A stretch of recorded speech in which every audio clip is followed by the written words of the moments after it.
hit subscribe.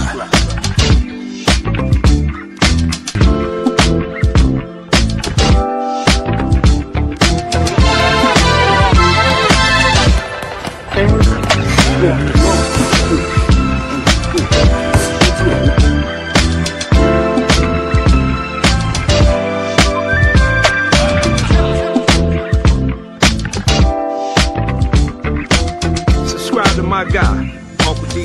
Tell him Big Bass sent you. Spurling. I'm an attorney here in Houston, Texas. An advocate for black men, largely because I am a black man. I'm a black father. I have black sons. Hey man, I do what I do. I want to see you win. And I put pressure on us men to understand how we did not get our masculinity training. And we've been doing our work, okay? But now it's time for you ladies to understand you're going to have to bet on us like you want us to bet on you. I talked to several men this week. I don't just get on here and talk shit. I have men I call around the world and I ask, what do you think about this concept? Level set me. Shout out to brother Dennis Spurling. Dennis, I'm not going to get, well, I don't want to tell people's business, but I'm going to tell you, high value men retire their women or make them come work for them. So ladies, what is it going to take for you to free yourself? Because you and I both know you're dying at these jobs. Know what it means to miss New Orleans and miss. Settling trend has emerged. The liberals have lost the presidential race. And rather than examining the shortcomings of Kamala Harris's campaign, of the media is directing blame towards black men. Black men somehow bear responsibility for this outcome as if our choices at the ballot box were an act of betrayal. Quit breaking my heart. Hey, Big Bass. Ooh, quit breaking my heart. Oh, you hate black women. You can't say you don't now. They'll start killing you young one by one by one. They gonna start killing y'all. When the police got your ass in the mother chokehold. Don't you come calling black women. Don't you come calling us to come march for your ass. Cause y'all just fucking hate women. That's all it is. Of course they wouldn't go vote for no black lady. When you a black woman surrounded by black men, what? So that's a good candidate for you? Someone who just hates everybody? Bad guy, blame me, never faded. How you be the most loved and the most hated? Every other race you respect overrated. The greatest of all time first got created. Yeah, bad guy, blame me, never faded. How we be the most loved and the most hated. Every other race you respect overrated. The greatest of all time first got created. Ooh. You can scrub me, or even thug me.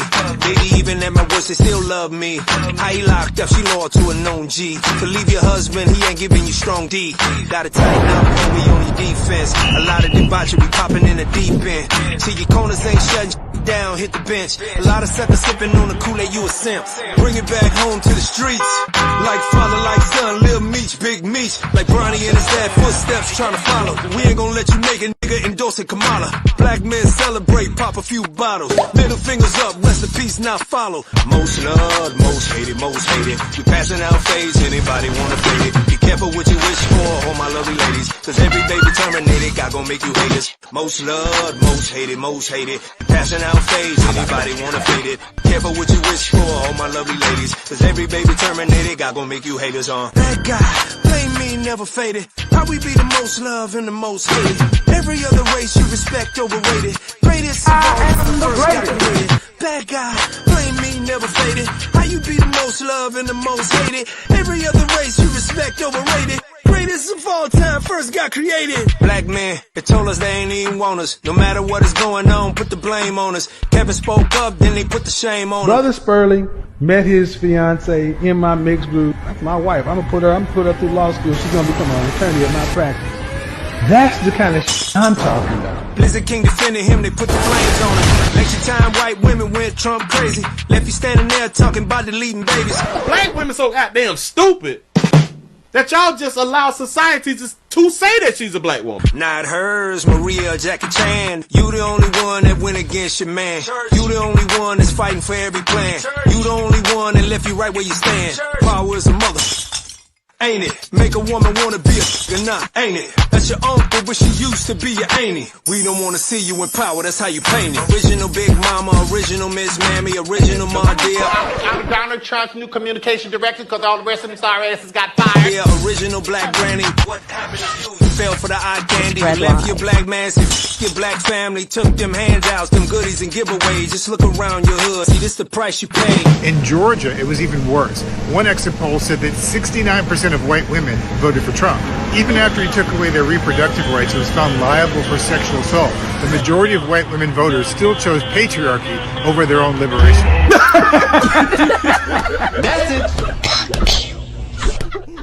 It's that simple. Bad guy, blame me, never faded. How you be the most loved and the most hated? Every other race you respect overrated. The greatest of all time first got created. Ooh.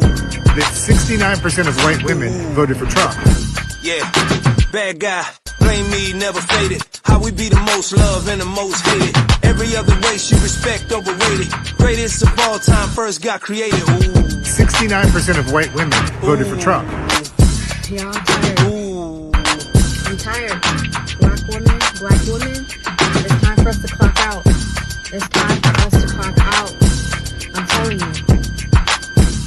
When all the immigrants, Few moments all the Puerto later. Ricans start getting deported, we clocked out. We not riding. Independence Day. On August 15th, 1947, men and women all over India rejoiced in the declaration of the independence of the country of India. Today, on August 15th, 2020, I stand before you as the first candidate for Vice President of the United States of South Asian descent. So I hope you celebrate today, and then tomorrow, I hope you join me in getting to work. Is this your king? Is this your king? He will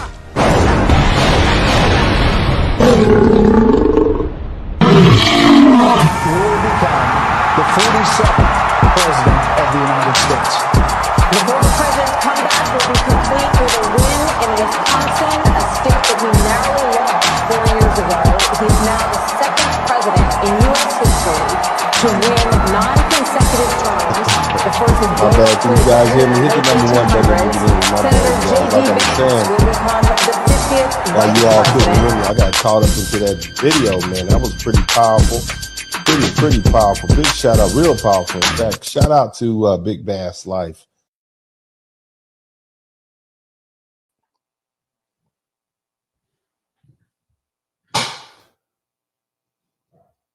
What's up, everybody? Welcome to the broadcast. Big shout out to everybody in the chat room, man. Make sure you hit the number one button. I need my troll alert to be in full effect today. I want to make sure that we keep this thing kosher. But hit the number one button. Let me know you can hear me clearly. And we're going to talk about something. And brothers, sisters, I want you to brace yourselves, because after this particular broadcast, I think we're going to have to reevaluate our relationship as Black Americans. And I'm specifically talking the foundation of Black Americans, because as I have been alluding to, it seems to me that we've been infiltrated, and a lot of us are getting blamed for things that we had nothing to do with. I largely believe a lot of the beef associated with the so-called, or the bad reputation associated with out of wedlock birth, paternity fraud, the higher volume of DV, the wedding rate, the marriage rate, which has dropped significantly after 1965, has a lot to do with the fact that we have been infiltrated by Black immigrants who've been posing as foundational Black Americans. So this is why delineation is important. A lot of the beef that we have, a lot of the animosity that has been generated amongst Black Americans over the past, I would say, 60 years, probably didn't even originate with us. Okay. Now, before I get started, I want to introduce myself. My name is Dennis Spurling. I'm a podcaster. I'm an author. I'm an attorney. And largely what I do and what I have been doing is I've been an advocate for Black men. But see, here's the thing.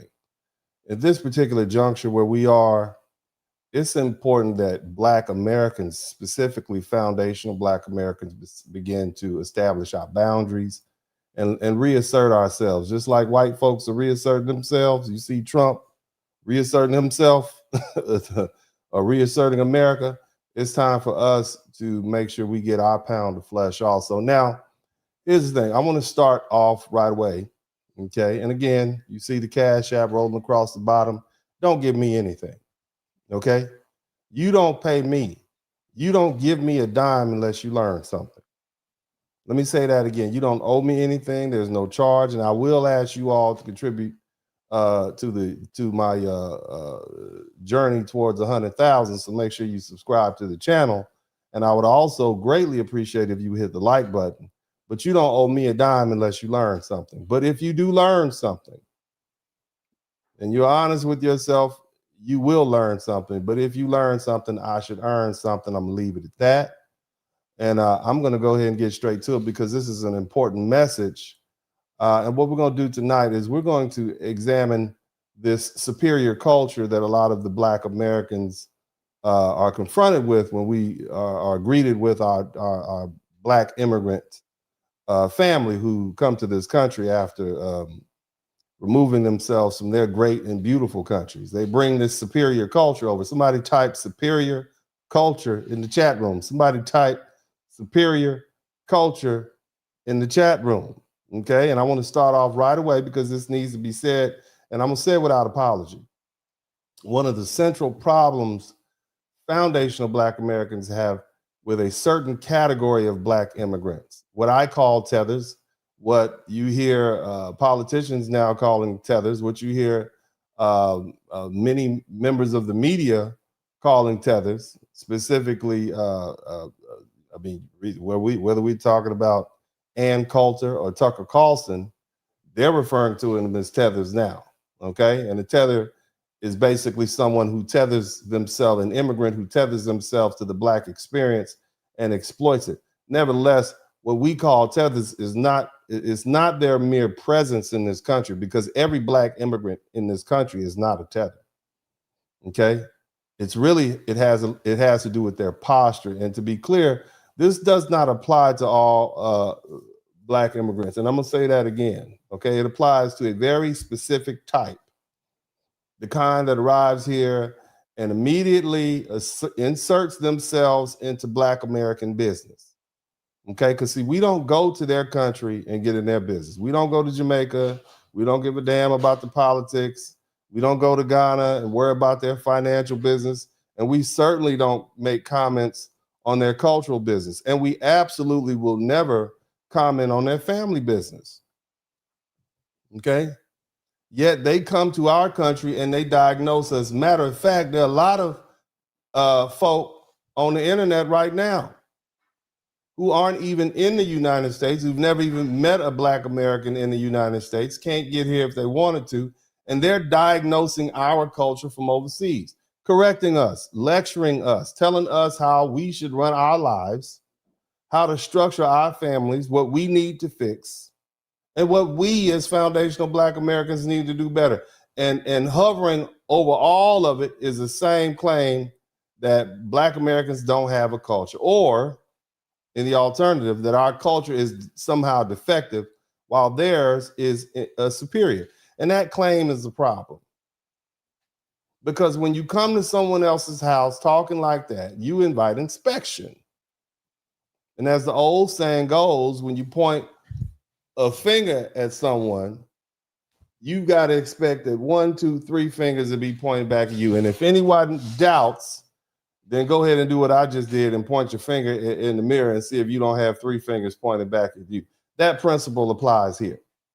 You don't get to lecture us without being examined. You don't get to critique without being scrutinized. You certainly don't get to claim superiority without being held to the standard you're imposing. And let's stop pretending this is happening. Again, I said, if you go online right now, you will see thousands of videos by Africans, many of them still living on the continent, posting YouTube videos and TikTok videos dissecting Black Americans, commenting on our politics, our relationships, our brothers and our sisters and our culture, our people from thousands of miles away, deeply invested in telling us what's wrong with us. And that's the same dynamic that exists when Caribbean voices, especially Jamaicans and Trinidadians and Caribbeans and all of them, when these men and women, their media personalities, their influences, even some of the most visible hip hop commenters, people follow every day, right? They're constantly in Black American folks' business, constantly diagnosing us from a position of assumed authority. We didn't ask them for their input. So here's what we're going to do today, okay? Since you all are so comfortable scrutinizing Black Americans, we're going to return the favor. We're going to do it calmly, we're going to do it structurally, and we're going to do it without insults, per se. And I'm certainly not going to do and I'm going to do it in the foundational Black American way. I'm going to crack on you, okay? We're going to examine your cultures the same way you like to examine ours without our permission and without us even requesting, as if we need your advice, okay? Now, because when people tell us, I want you to understand something. When people tell me that I don't have a culture, and with the inference being that their culture is superior, and then we look up at the DNA test, and we look at the immigration records and the firsthand testimony showing rampant paternity fraud and lineage confusion and institutional silence across multiple Black countries, a serious question has to be asked. How do you claim moral or cultural superiority when you can't reliably identify who your baby daddy is, or who your husband is, or who your husband's children are? That's not name calling. That's not even anger. That's structural reality. Culture is not slogans. Culture is not pride. Culture is not an accent or ancestry or a costume. Culture is what produces outcomes. And the first outcome of any functioning culture must get right is a family formation, lineage, responsibility, and accountability. So today, we're going to break it down. We're going to go country by country. The loudest countries that always seem to have something to say, that we're going to deal with them. Okay? Because superiority is not something you announce. It's something you demonstrate. And the first demonstration is simple.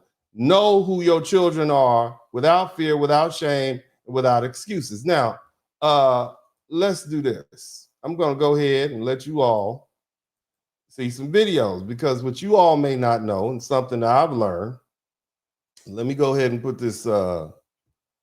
This is what sparked this conversation. Y'all hit the #1 button if you can hear me. This is going to be a hot one.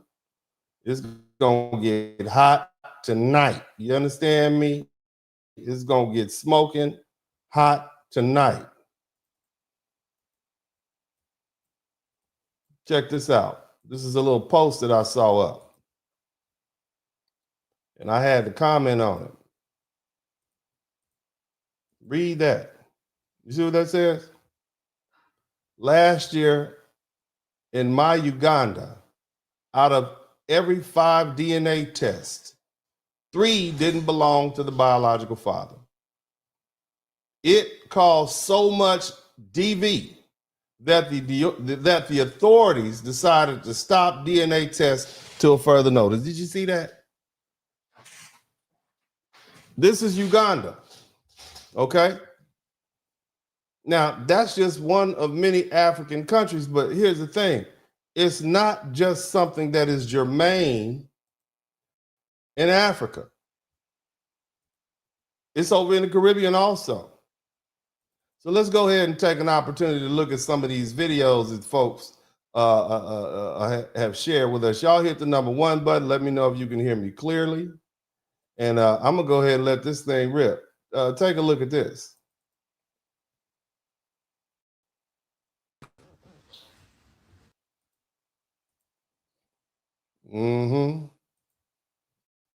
Let's hit this one. Let's see what we got going on here. Check this out.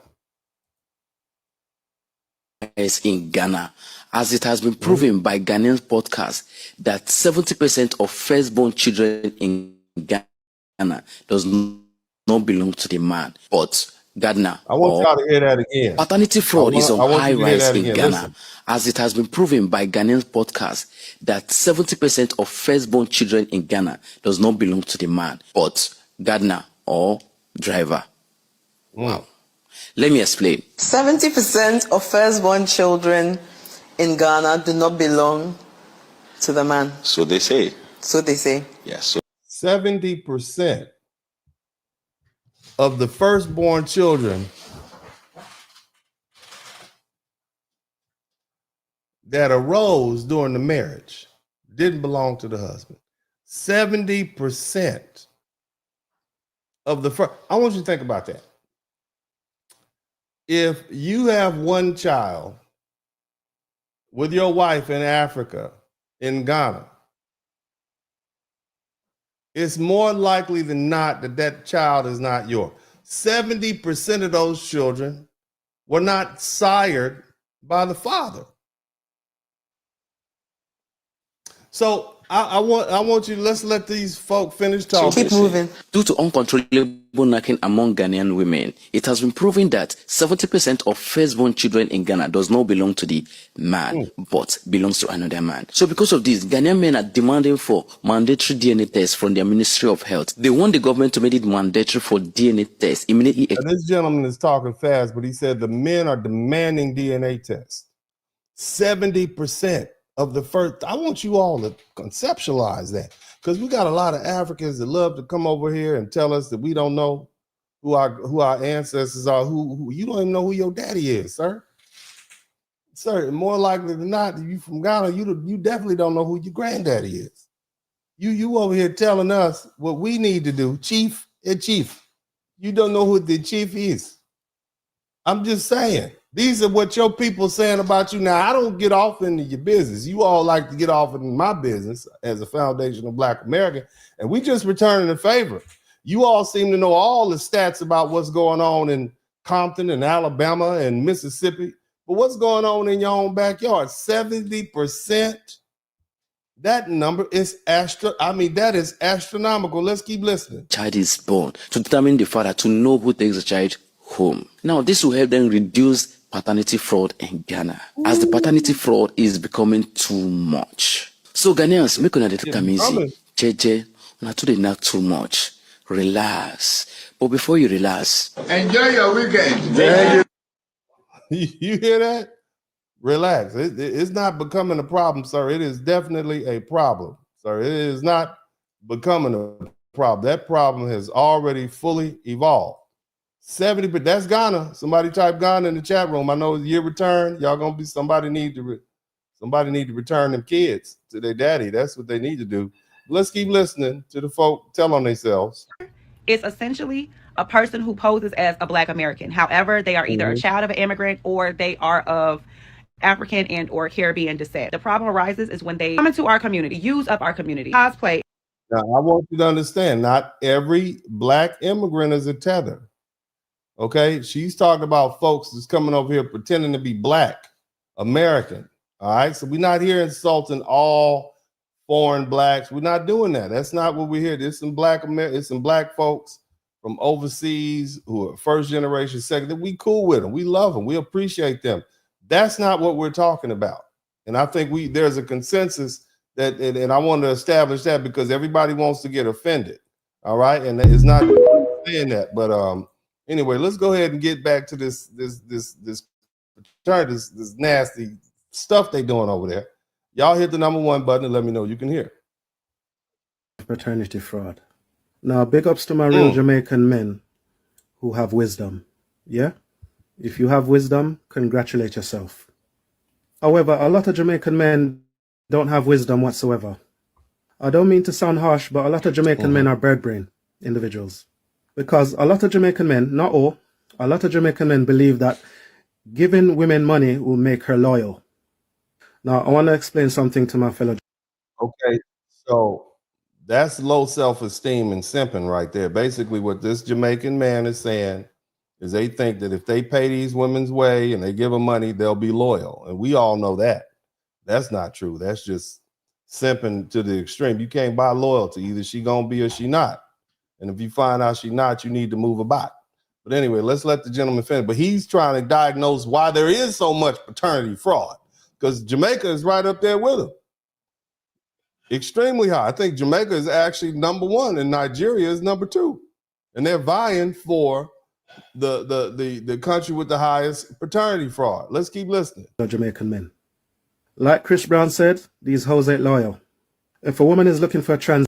Now again, I want you Black American brothers and sisters, my foundational Black American brothers and sisters, recognize that, you know, we've always had the understanding that, you know, we had that saying, mother's baby, daddy's maybe, but it was never this bad. These people came to our country and integrated themselves into the foundational Black American group that was already here, and they brought their cultural norms. They didn't stop messing around when they hit Miami International or JFK. They brought their culture with them. And so some of the issues that we're having in the Black community, Black men are blaming Black women for. This is because we have had an influx of Black people from other countries bring their negative schisms and cultural behavior to our country. And we need to begin to first let's breathe, and then let's sit back and analyze. The next time somebody says something about Black people, when did it start?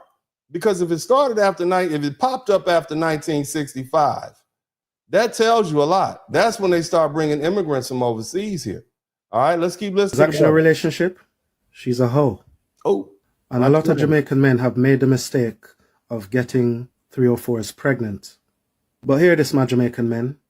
If she wants a transactional relationship, she's not going to be loyal to you. She will always go to the highest bidder. If you have 3 grand, then she'll go to the other man who has 6 grand. And the next man who has 10 grand. And the next man who has 100 grand. So to my Jamaican fellas, the reason why you're the #1 victims of paternity fraud, because you keep getting in transactional relationships with these 304s. Bro, the reason you're the #1 victim of paternity fraud because you got an island full of 304s, brother. That's it. Okay, I mean that's it. Anytime your woman is, not only is she banging other men, not only are your wives banging other men, they are letting them get them pregnant, and they are taking those children to full term. That's not a situation you can buy your way out of. That is a cultural issue. That is long-lasting cultural inherited behavior. You can't get around that, homeboy. But let's move on to the next one, since we talking about, they love talking about our culture. We're gonna take the time to talk about theirs. Y'all here because this is what they asked for. Let's go back across the water. An uncomfortable truth Nigerians avoid. But first, we need to answer the one logical question. If a woman has the right to know who impregnated her, why does a man not have the right to know whose child he is raising? Let's stop pretending this conversation is a taboo. Paternity fraud is real in Nigeria. It happens when a man is made to raise a child that is not biologically his without his knowledge or consent. Here are the facts. Nigerian DNA testing centers consistently report that roughly 20 to 30% of men who test are not the biological fathers. 20 to 30% of the men who take a test aren't the fathers. Okay, now that I want you to just think about that. You're married to a woman and the child, 20 to 30, something's up. You take the test, it turns out it's not your child. These are not rumors, gentlemen. These are lab results. Nigeria has no specific law that punishes paternity fraud. Many men today, they find out after years of emotional, financial. There's no law that punishes paternity fraud. So the women basically are pushing out kids, putting them on their husbands, and there's nothing the men can do about it. You paying for these children, You're raising these children. They have your last name. Think about psychological. What does that do to the trust relationships between the men and women of those countries? Is this why when Nigerians come to the United States, they don't want to have anything to do with each other? I'm just saying. Let's think about it. Is that why we always hear, well, I'm just asking questions. Is this is what they're bringing over? These are the male-female relationships they are importing and injecting into the greater black culture here in the United States. Is it helpful or not? I'm just asking questions. Investments. There is no nationwide government study. So the private DNA labs are currently the most reliable source of data. This is not about hate. This is not about breaking homes. This is the truth. It is about consent and accountability. If DNA tests were normalized from birth, there would be less trauma, fewer. Shouldn't have been necessary if you love the kids. And it's not my desire to break any family up after this episode. But it's increasingly getting worse with the level of cheating and manipulations women are deliberately putting men through. They are dating multiple guys, and when there is pregnancy, they pick among the guys the one that's responsible and break the news too. He said dating. He said they're dating multiple guys. No, what they're doing is they're having unprotected sex with multiple guys. This guy's in Accra. That's his phone number. And he says it's getting worse. You understand me? It's getting worse. Let's keep listening. And that, ladies and gentlemen, cannot be overlooked anymore. And so these are my 5 reasons why you should get a DNA test for all your kids if you have the financial means. Number 1 is to clear your mind from all doubts. That's the primary reason. Number 2 is to ensure a continuation of your own legacy. Number 3, in my opinion, is the most crucial among the 5. It is to help you, the man, to make adjustments. Perhaps you can do something about it, if possible, before it's too late.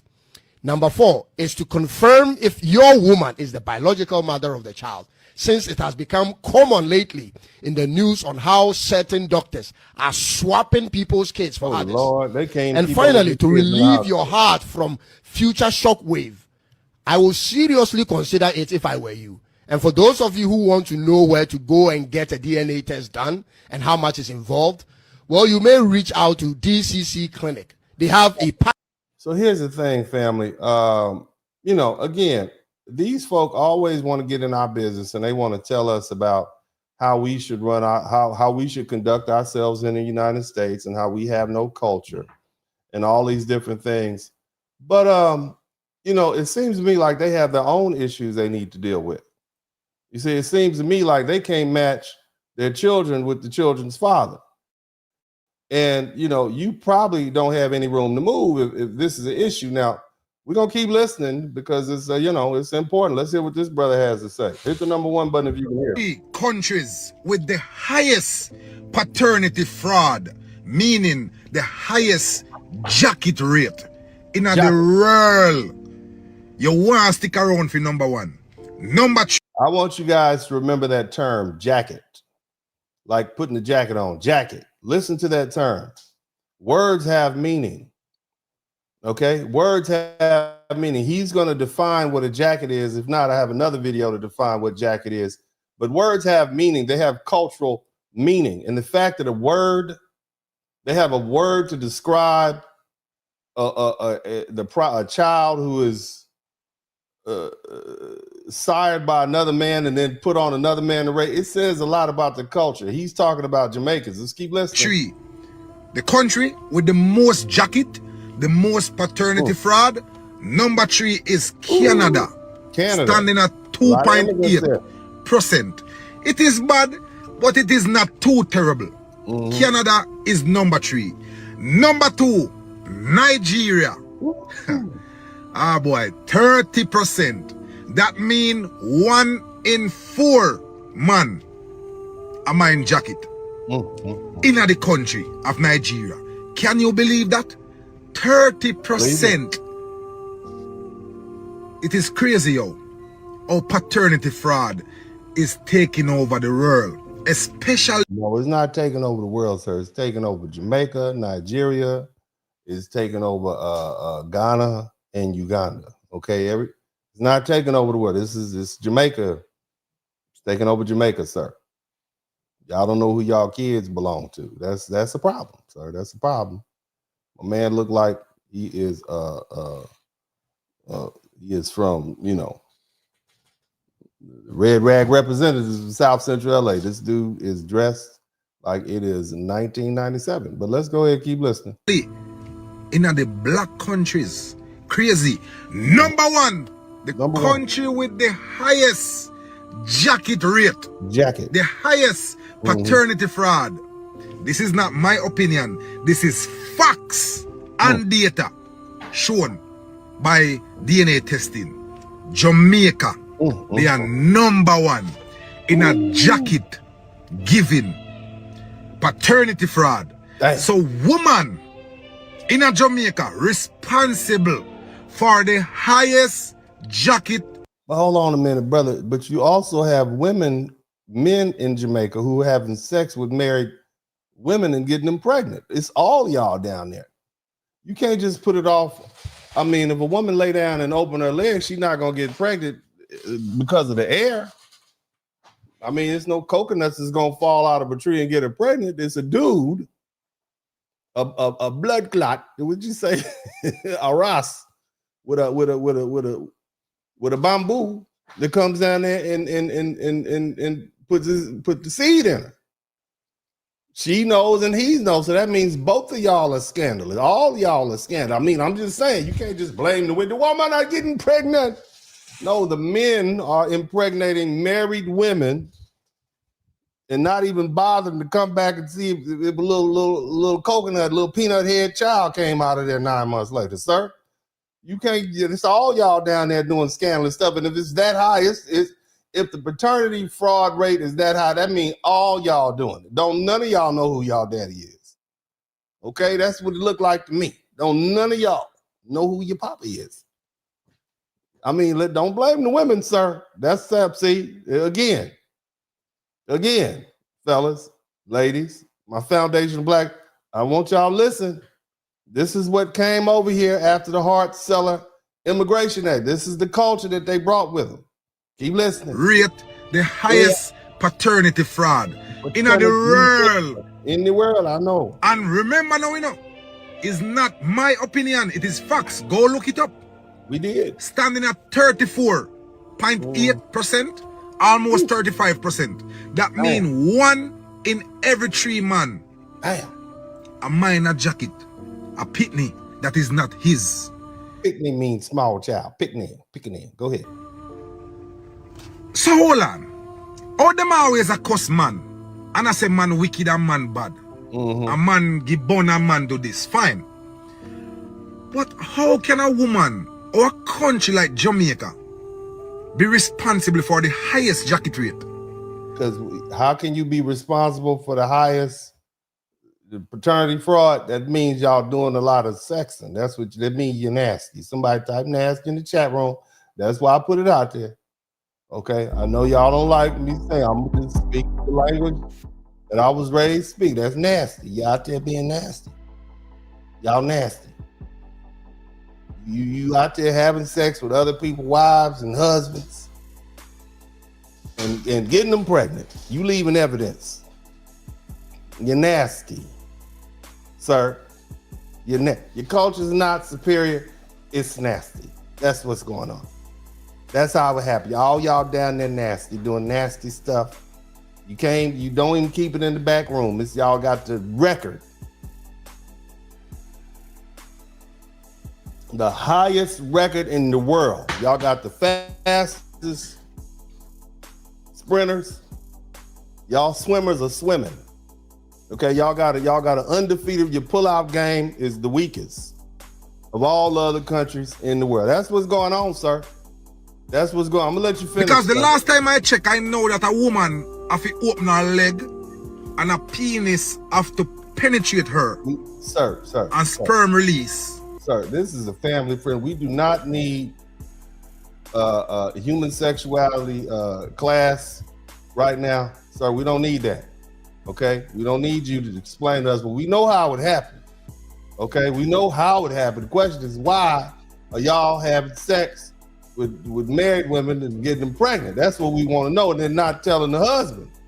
And you wonder why the rate of DV is so high in some of these countries. I'm just saying, you know, we want to blame the man for getting angry, but I see why a lot of these dudes are mad now. I can tell. Within 5 minutes, 2 minutes, 15 minutes, whatever. Sperm. He said 2 minutes. So all he needed 2 minutes, and the swimmers all in there. Boy, y'all something else. I'm gonna let this cat into that female, and she get pregnant, and she give that pitney to her boyfriend or her husband, knowing that pitney is not for that man. She don't know who that baby is for. She could have had sex with a whole bunch of different men. She just picked one. She just picked the one with look, man. Whether knowing or unknowing, I still cheated. Unknowing.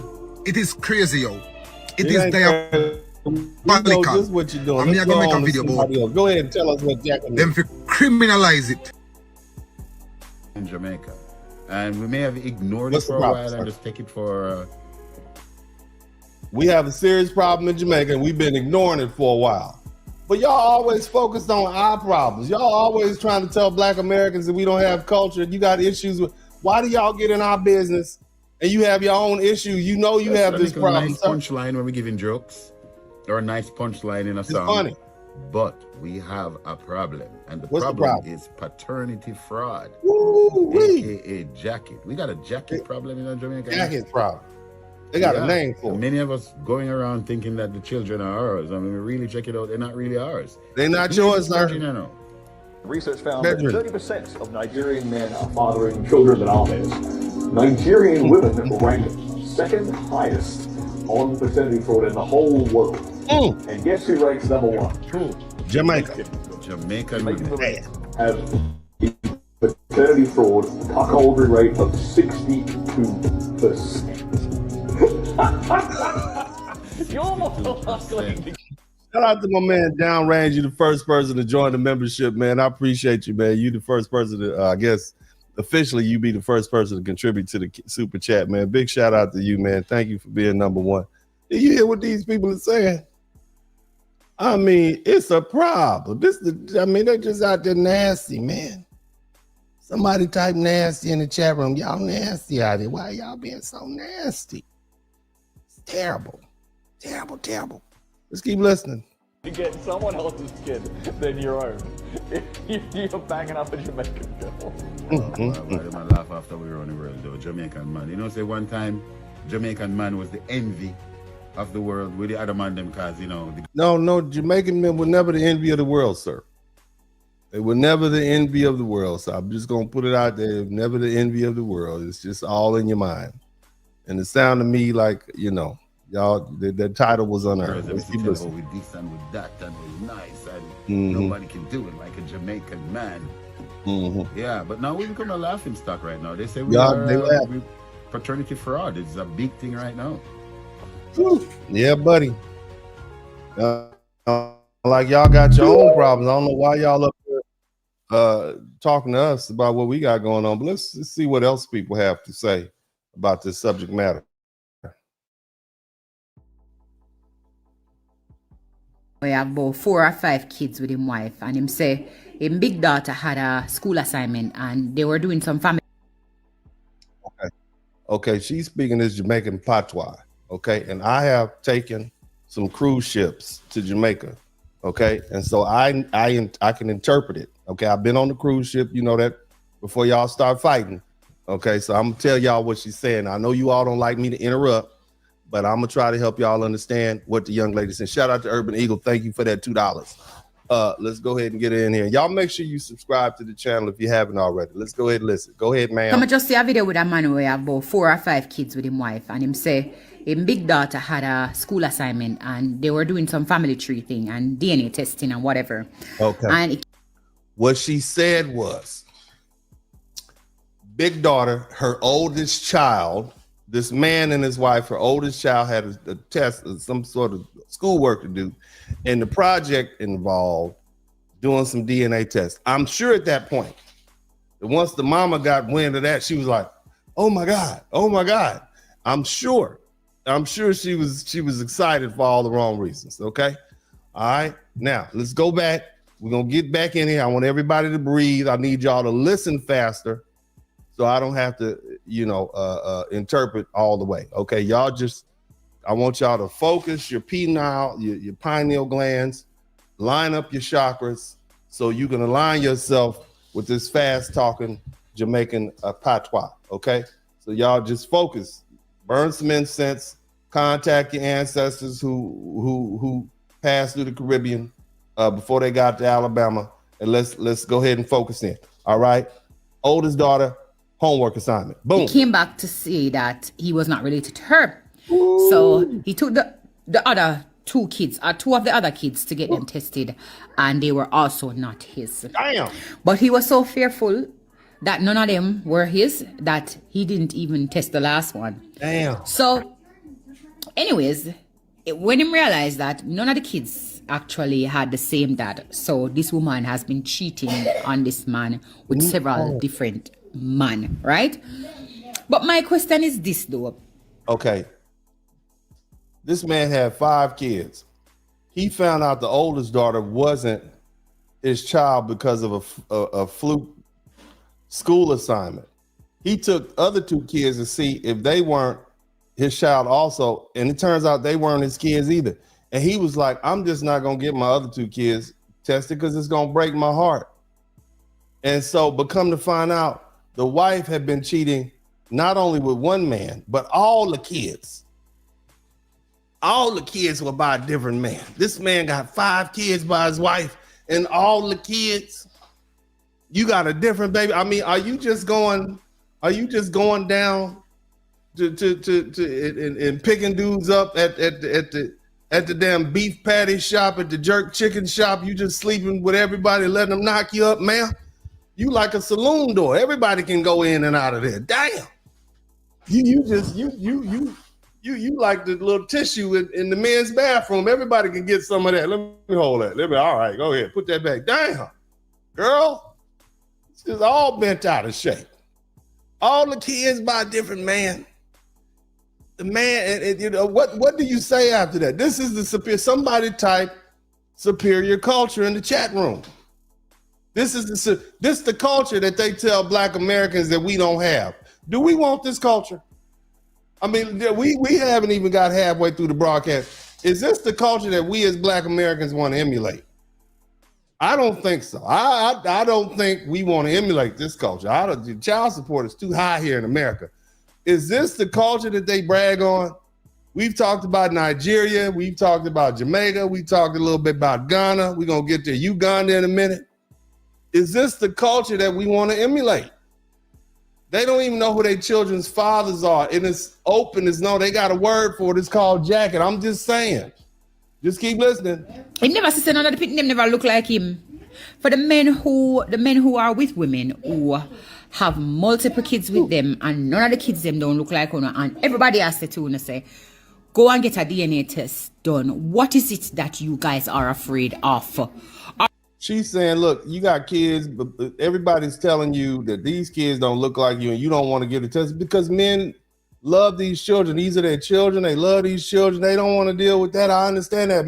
I tell my kids right goddamn now, let me find out one of y'all ain't mine. You out of here. You got to go. I'm sending you straight back to your mama house. Be like, you don't belong here, sir. Praise God. Go find your real daddy. Cause I don't love you like that. Okay. I don't love you like that. I'm with you, but I don't love you like that. You got to go. You see? Oh no. Are you guys who don't love on the money? What is it you guys are afraid of? Are you guys scared that it's gonna come back and you're not gonna realize that you're infertile and you really can't have any kids? No, they don't want to get their heart broken. And see, she hit on something. Are y'all afraid? She see how she shift the blame on the Jamaican men? Are you afraid that you're infertile?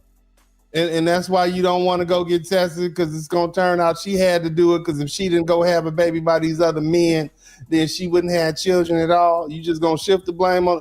This is the type of stuff that they brought to the foundation of Black America because this is the type of delusion and blame shifting that they had brought to the United States of America with them when they came here. This is the mentality. This is that superior culture they always bragging on. Is that what you guys are afraid of? Because I can't fathom it. I know quite a few people who me I tell them say go do DNA testing and go do DNA test card. The pitting don't look like you know. The child does not look like you. You know what you're saying? The pitting have nothing for you. And then just refuse. And sometimes the women have more than one kids for them.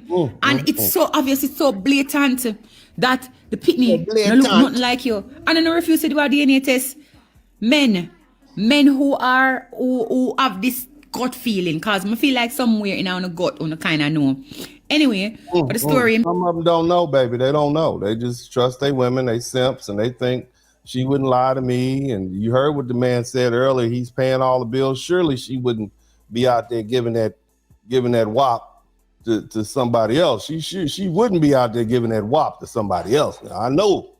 Okay, I pay all the bills. I'm a Jamaican Kingston. I'm a man. They're very proud people. These Jamaicans are very proud of themselves. They love them, your Bob Marley, Marcus Garvey. I get it. But you shouldn't be proud of your old lady, because your old lady is out there giving that wop to somebody else. Okay, that's what she's doing. She's down there giving that wop to somebody else. And, this is the problem. But you all will constantly want to tell us that, we Black Americans are ignorant. Maybe y'all should just work harder. Somebody type work harder in the chat room. Said his wife end up, unaliving herself. And him never get the last one tested, but boy, brother, Anna, you're pitting that night. None of them are yours. Jaja. Hey, woman, you know wicked in somehow. Hey, you know wicked somehow. Yo. It's wicked. I know you dangerous. Wicked. Hey, woman, we give her man a jacket, man. You know them with him. It's a dangerous girl. Anyways, let's keep listening to these people talk about these issues that they have. Hit the number 1 button if you can hear. I say a big case. Ama man no any UK abine. Now okofa na yire every Africa, Nigeria. Now again, she's speaking one of those local Nigerian dialects. But because I'm me and who I am, okay, and I speak niggeration universally, I'm gonna tell y'all what she's saying. I speak all the accents, so I'm gonna go ahead and tell y'all what she said. Go ahead, ma'am. Eba UK, okofa oba ne ba UK no. Oba ne se no wonyim. Ba ne nyim ene wode ne bae. No koga Nigeria eko gusu ntia nam so ma ba ne nyim ya no. Ene wo se ne yira nyim de a wode ba ne eba UK ama ba na ba bewo. Na oba ne be wo wie ye na DNA test. Eba out no. Ene who say akola no enye ne ba. Nemo akola no ye be ma wo Nigeria, be ma ne ti Nigeria mom. Ne ba any akola no. So now any UK being on the slave ship trying to figure out what each other's saying. True, na juma say so no. Na ne DBS, the DBS record so adamage. And I'm so ama maame no a report to ni kunu no ama UK aban say ni kunu no a repo no. Me no wo ka say ya asam no court o mu hwehwem say nyame amoa Nigeria ni man na de ne go back to Nigeria for rape. Ne yire ohun DNA test say akola ba no okofa ba ni free Nigeria ba ye no. No ba ni na. Basically, something's going in Nigeria with some DNA tests. That's basically what she's saying. Okay, did y'all hear that? Something in Nigeria is going on with some DNA tests. We're gonna table that and get some folk in here to speak English, because I don't know what the hell that lovely lady is saying. But let's go back to the broadcast. Let's go ahead. Is number 1 when it comes to paternity fraud globally, and Nigeria is number 2. However, there are other countries on the list for having high rates of paternity fraud. Those other countries include South Africa, Ethiopia, Lesotho. Oh, hold on. South Africa, Ethiopia, all those are African countries where they have all these superior cultures. Let's keep listening. And the United States of America.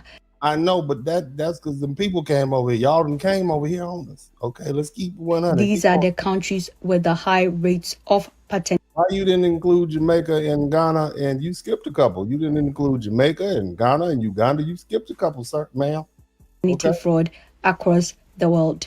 However, one of my followers sent me this video by a Ghanaian podcast. Watch the video and I'll be right back. 70% of firstborn children in Ghana do not belong to the man. So they say. So they say. Yes, so keep moving. I definitely believe that the estimates being given for Ghana as having a 70% rate of paternity fraud when it comes to firstborns is quite accurate. Last year, I mean, how do you have sex with another man after you get married to give birth to this other man's child? Is that the ex-boyfriend? I mean, are the ex-boyfriends of these Ghanaian wives sneaking in the marital home and having sex and impregnating their ex-girlfriend who got married? I mean, this is mess. I mean, are they just doing it for the plot? I mean, is that what's going on? I'm just saying. This is some scandalous, treacherous behavior out here. I mean, golly, this is the motherland. This is going on in the motherland. Let's move on to the next one. I got to get to my broadcast because I'm not going to be out here all night. But again, you all insist upon talking about foundational Black Americans and telling us about our culture, right? Y'all always got something to say to us about what we got going on. And so again, I'm taking the opportunity. Now to say children you did take care of for many years, no be your own children. My marriage for 2022 after I discover say 2 of my 3 kiddies, then them no be my own. 12 years of marriage.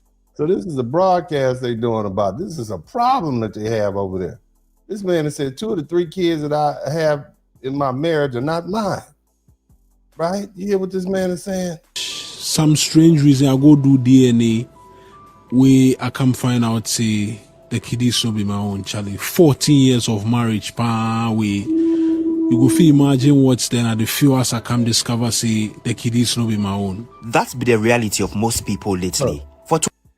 Look, I'm gonna go ahead and put the link in the chat room. I want all the people from the African, all you Jamaicans and folk, I want y'all to come in here and help explain the paternity fraud in your countries and tell us about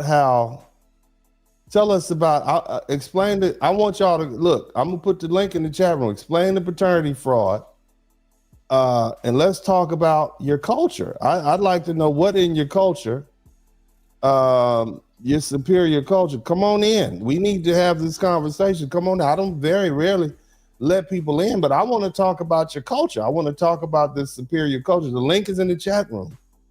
And I would love for you all to come in here and explain to my audience, because we foundational Black America, we don't know much about you all. Okay, we eat you, we like your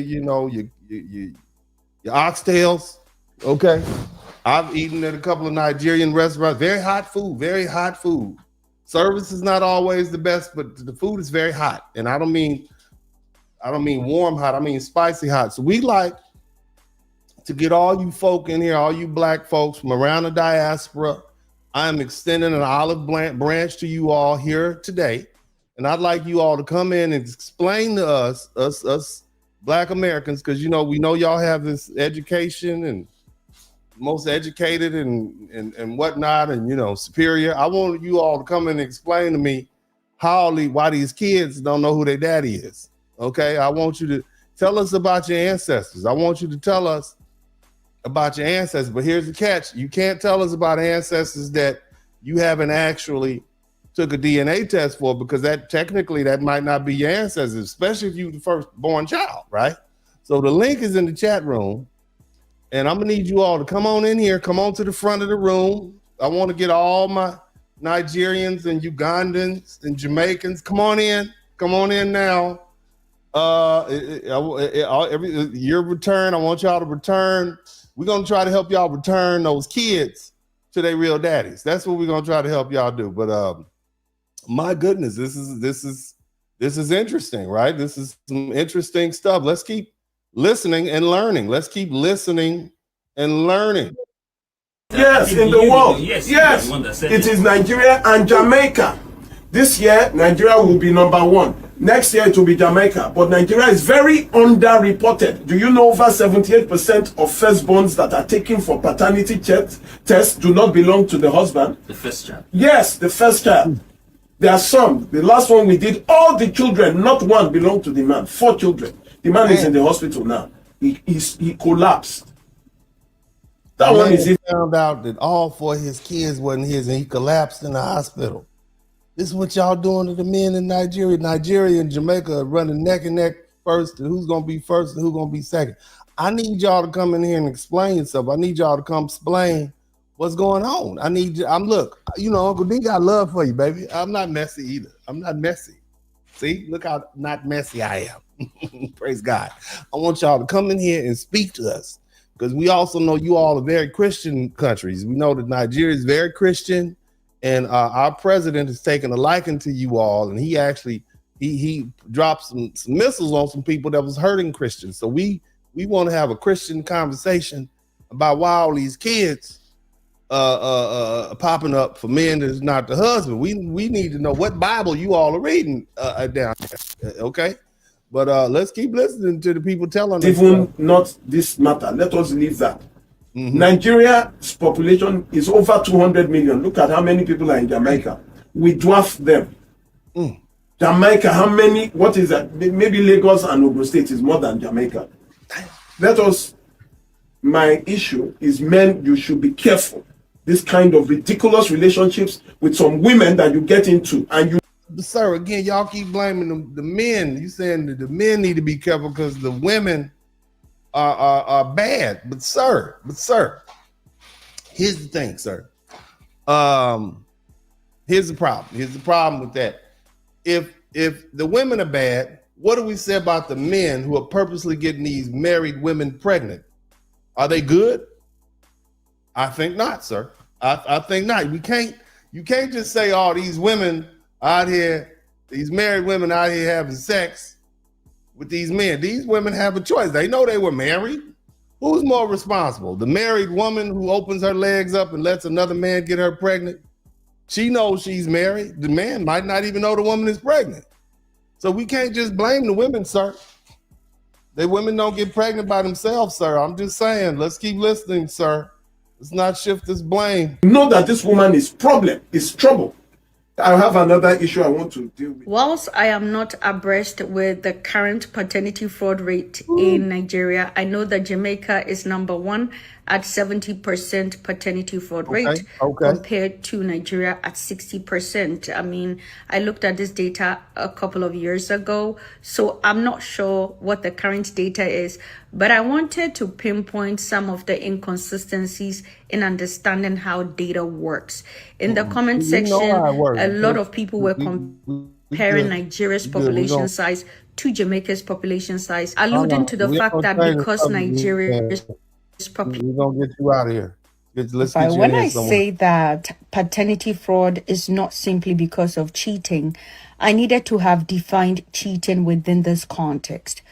In Ghana and many African countries, when you're a woman and you get married, everybody starts watching your womb. Everybody's watching your womb. Obviously, they're not watching you close enough. If everybody's watching, you still able to get pregnant by a man who's not your husband, ma'am, they must be watching with both eyes closed, ma'am. I'm just saying, let's keep listening. There are womb watchers in Ghana and other African countries. And so if you're not showing signs of being pregnant within the first year of marriage, it becomes problematic. And some women have gone 3 years, 4 years, 5 years, no pregnancy. And most African men think that they can all father children, and so they are not inclined and persuaded to go get a medical check.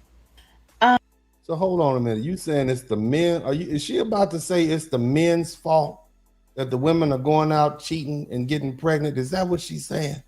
Is that what you about to say, ma'am? You saying it's the men's fault that these women are forced to go out and get pregnant by another man? That's what you're trying to say. Let's listen to her. Let's see if she really says that. And when that happens, the only way for the woman to be sure if she's not the problem is to outsource. Try somebody else to ensure that she's not the one who has the problem. So when I use... So the woman has to go out. Her husband's unable to get her pregnant. So she needs to go out to see if it's her or him.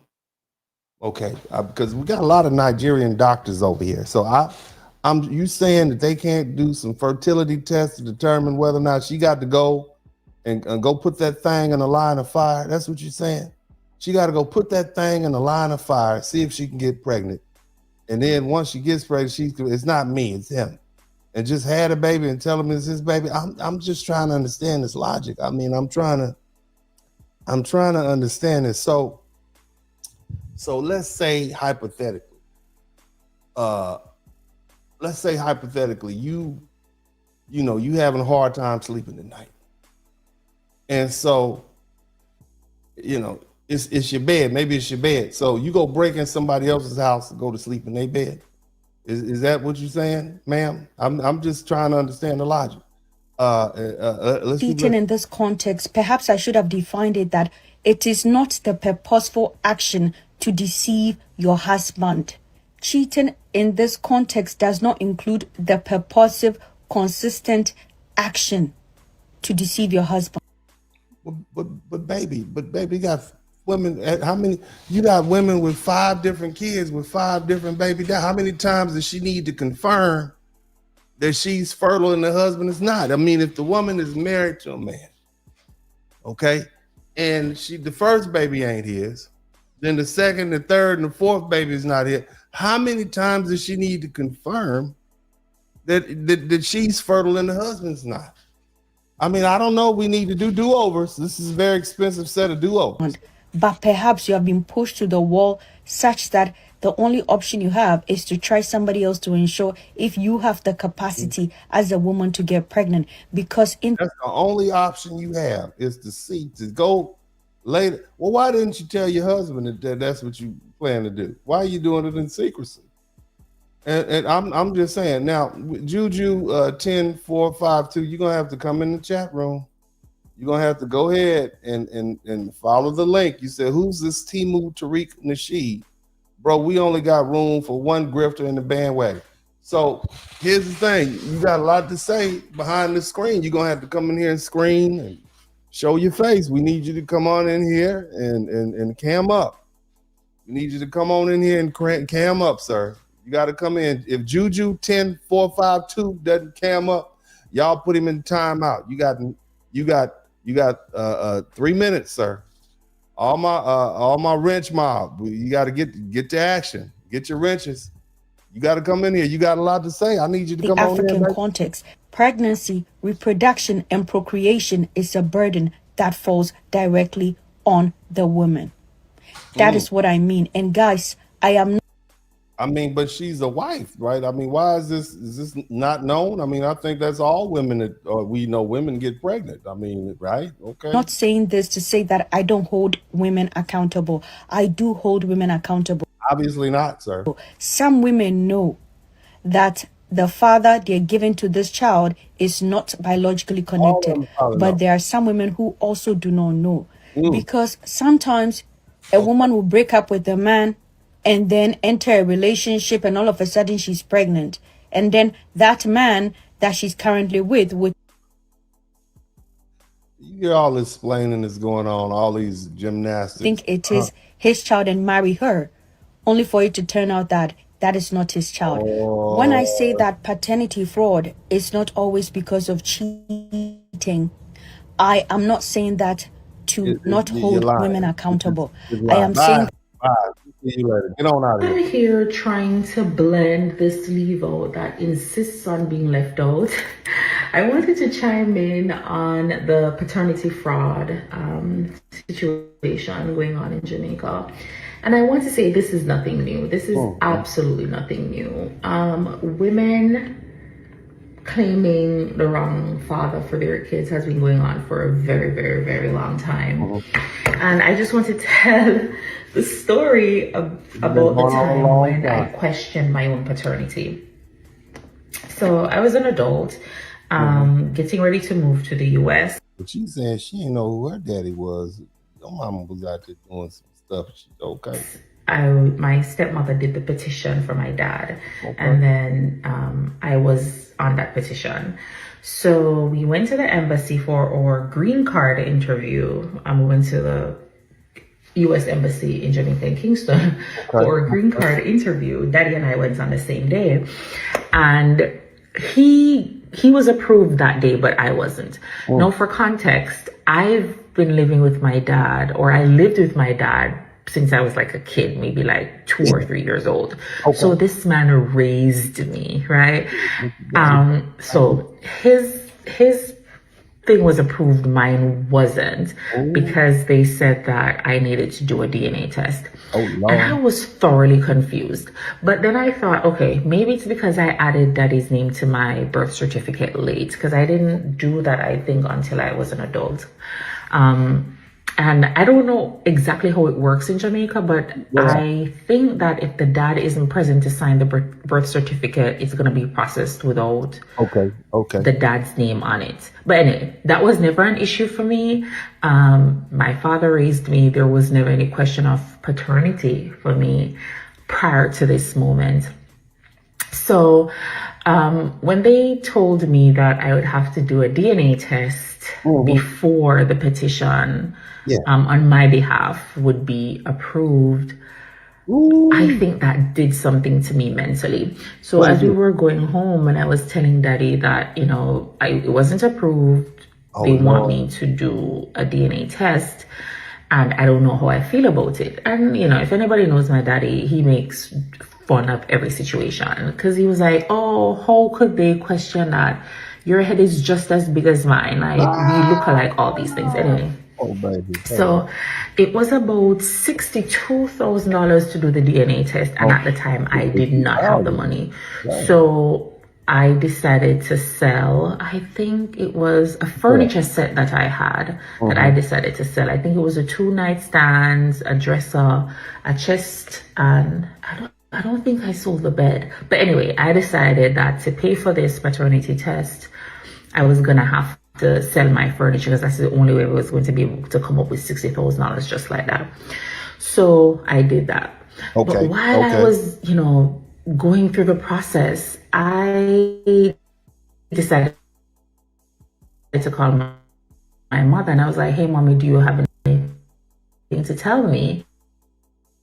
And she's like, Boa. I said, well, I want to know if there's a chance that not because he raised me.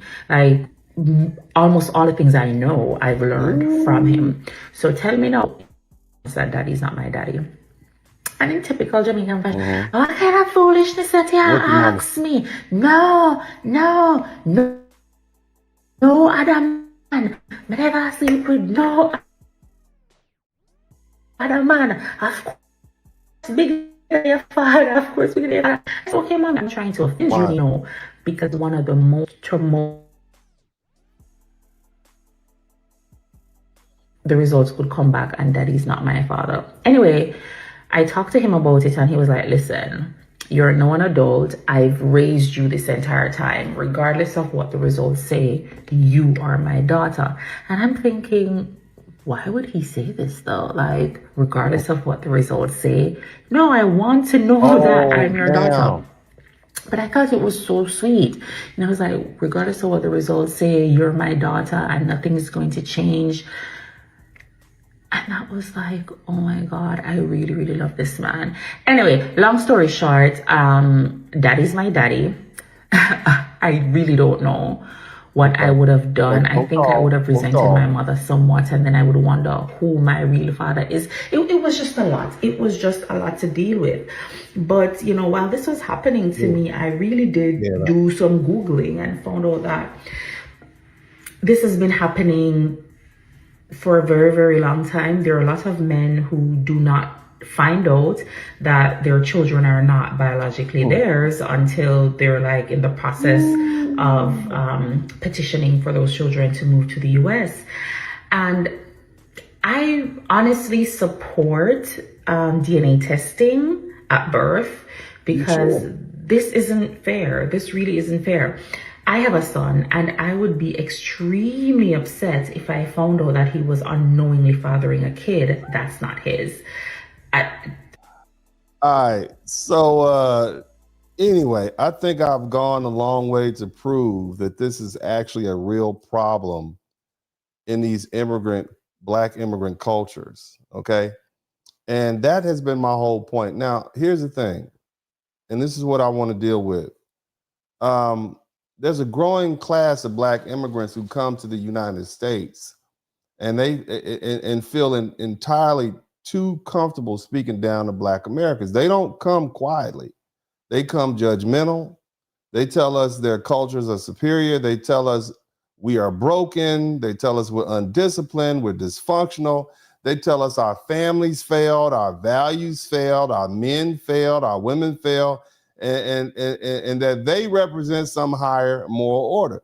So let me ask the question plainly without softening it. How dare you? How do you land on American soil, look Black Americans in the face, and pass judgment on our culture when in your own countries you can't reliably identify who your children belong to? Because see, look, fam, the first thing that's important in any culture is family formation, who you belong to. If you can't answer that question, you have no business lecturing anyone about morality, discipline, or values. And yet, across multiple Black immigrant origin societies, the same places that they leave to come here, whether we're talking about Jamaica, Nigeria, Ghana, Uganda, Ethiopia, South Africa, they're having open debates, and we're hearing firsthand testimony and reviewing DNA laboratory data showing paternity failure rates ranging from 30 to 70% in tested samples. That's not a cheating issue. That's not just a few bad actors. That is a system-wide breakdown. When paternity is assumed instead of verified, when male fertility is treated like mythology instead of medicine, when women are pressured to produce, when they think they're pressured to produce children by cheating, that's some serious issues. And here's where Black Americans need to be crystal clear. We didn't lose lineage because we lack values. We lost lineage because of slavery, because our people were kidnapped and brought to this country in the hulls of ships, and we were purposely separated. See, our family records were destroyed by law. It was destroyed by force. It was destroyed by design. Our lineage was attacked externally. What we see these Africans and Jamaicans describing, okay, is something very different. They have an internal tolerance of this uncertainty. They're doing it on purpose. They're purposely getting pregnant by other people. Those things are not the same. They're destroying their lineage on purpose. And there's no moral equivalent. Cultural superiority requires accountability. It requires stable family structures, reliable transmission of identity. You talk about you from this tribe and that tribe. You don't even know who your daddy is. You damn sure don't know who your granddaddy is, and you certainly don't know who your great granddaddy is. Talking about what tribe you from.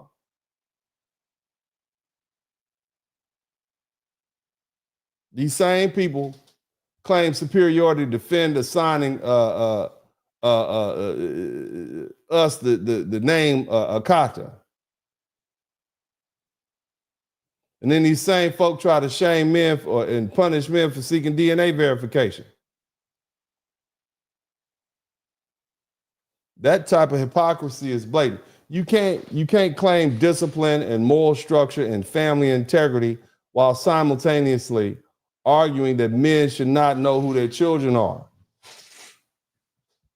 That's not discipline. That's managed denial. Now, let's go country by country, okay? Jamaica, Got a lot of Jamaicans here. Shout out to the yard man.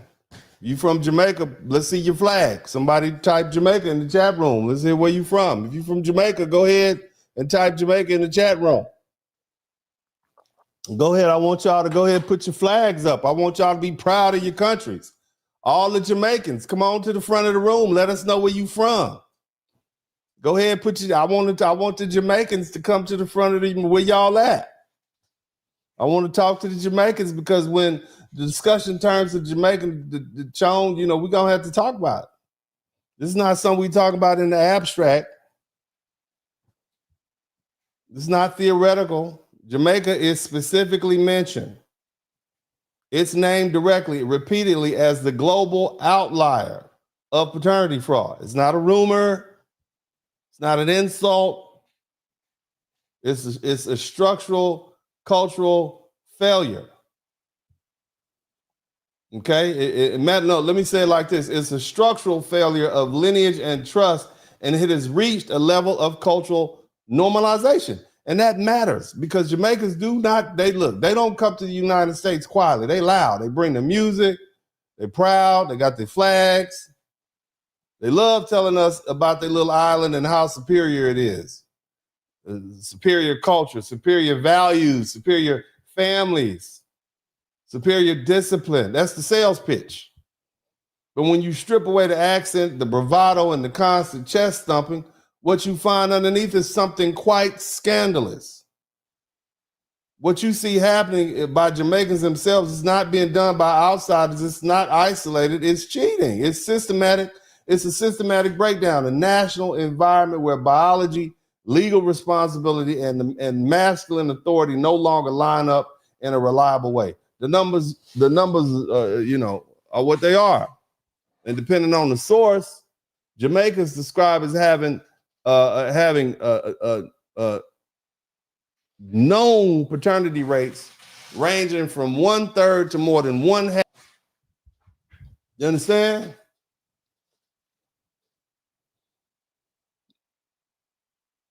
I mean, in Jamaica, the problem isn't even hidden. I mean, behind some sort of polite language. It has a name, jacket. And that matters. We don't even have a name for children born. We got the word bastard, but bastard is a biblical word. Jacket is the word. Cultures don't invent slang for anomalies, for one-offs. They invent slang for behaviors that are common, repeated, and understood. Jacket is not whispered. You heard multiple people talk about it. It's joked about. All right. It's warned about. It's passed from man to man like a survival tip. Listen to that Jamaican man. Listen to themselves. 1 in every 3 men is minding a jacket. That's what he said. In other words, 1 in every 3 men is taking care of a child that's not his own. And you're more likely to raise another man's child than your own. That's what these people are saying. In Jamaica, if you have a child by a Jamaican woman, you're more likely to be raising a child that's not your own, man. That is outrageous. And these people got the nerve to come up here and lecture us about culture.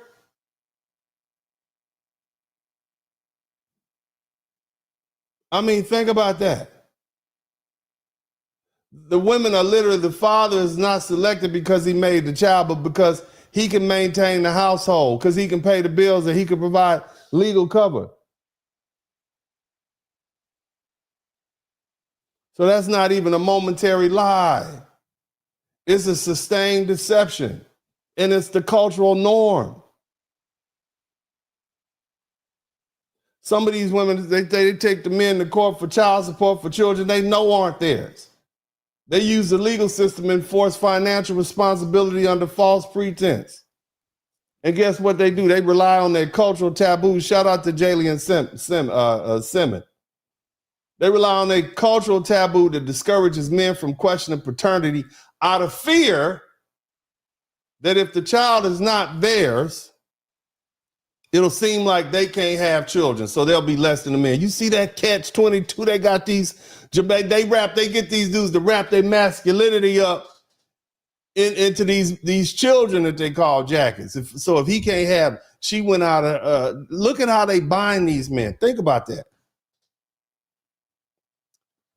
You can't question these women as to whether or not the children is yours, because if they aren't actually yours, that basically means the woman had to go out and get impregnated by some other man because you weren't man enough to get her pregnant. Damn, that is insidious.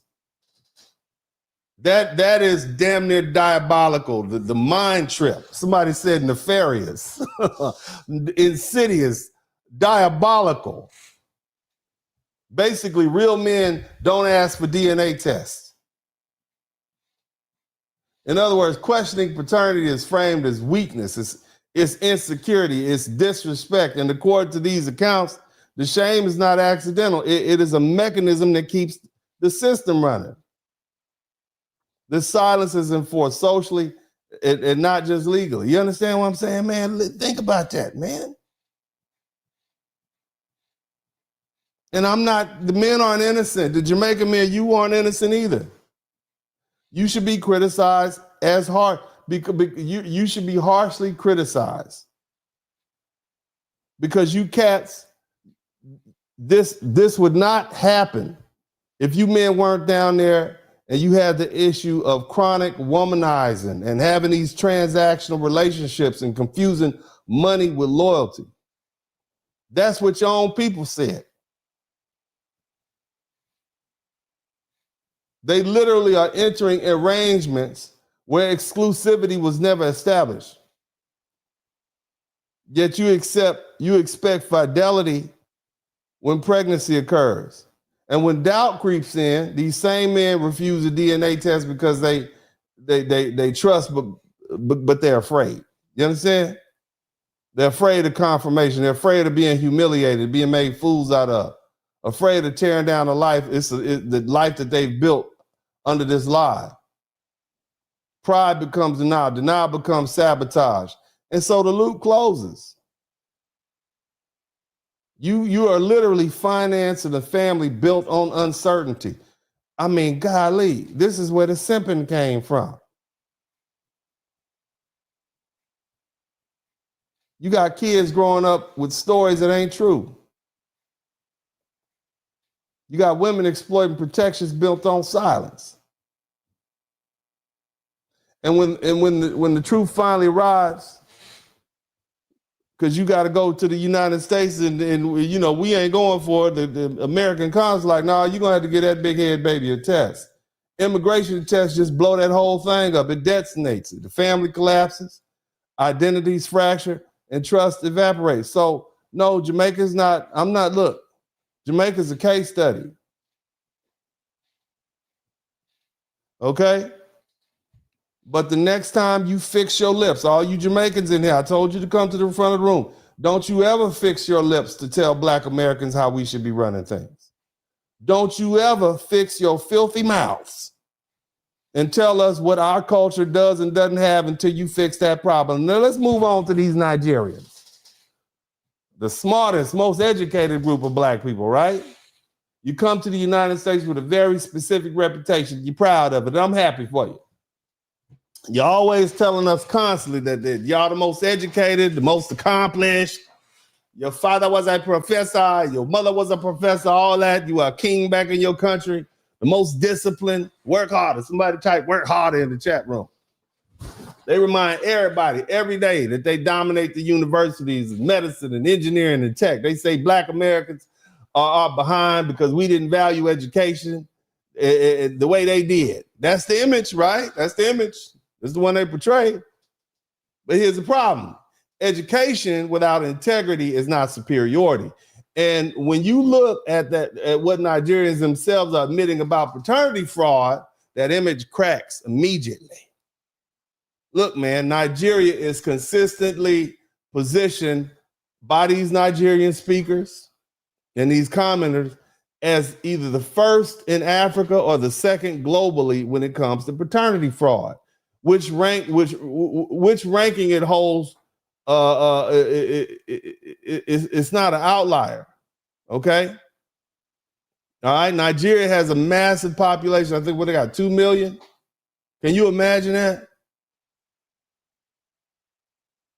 2 million?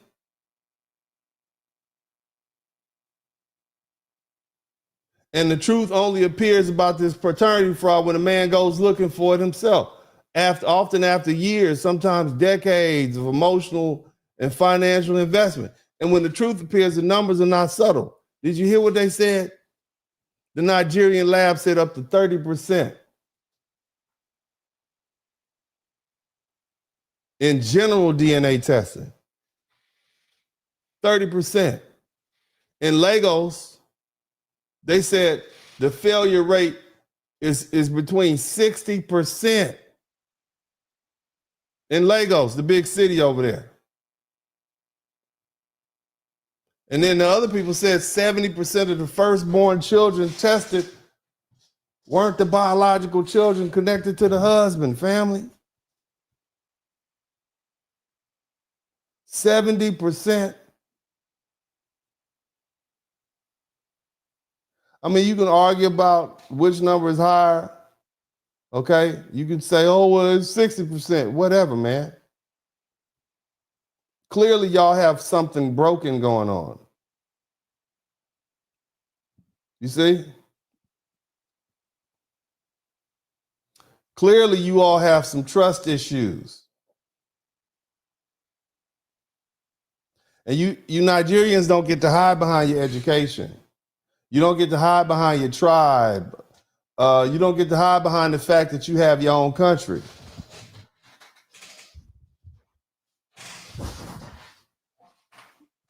Y'all have an issue with reckless cheating over there.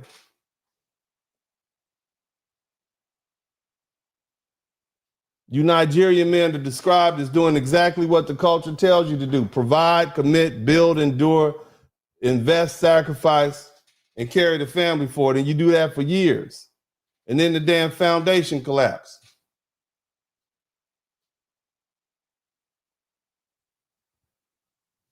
And it all falls apart during the immigration screening.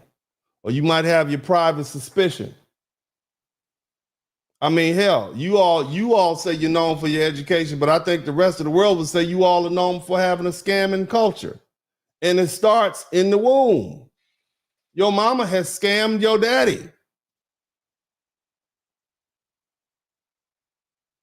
You come over here and scam the rest of the world, making them think you're Black American.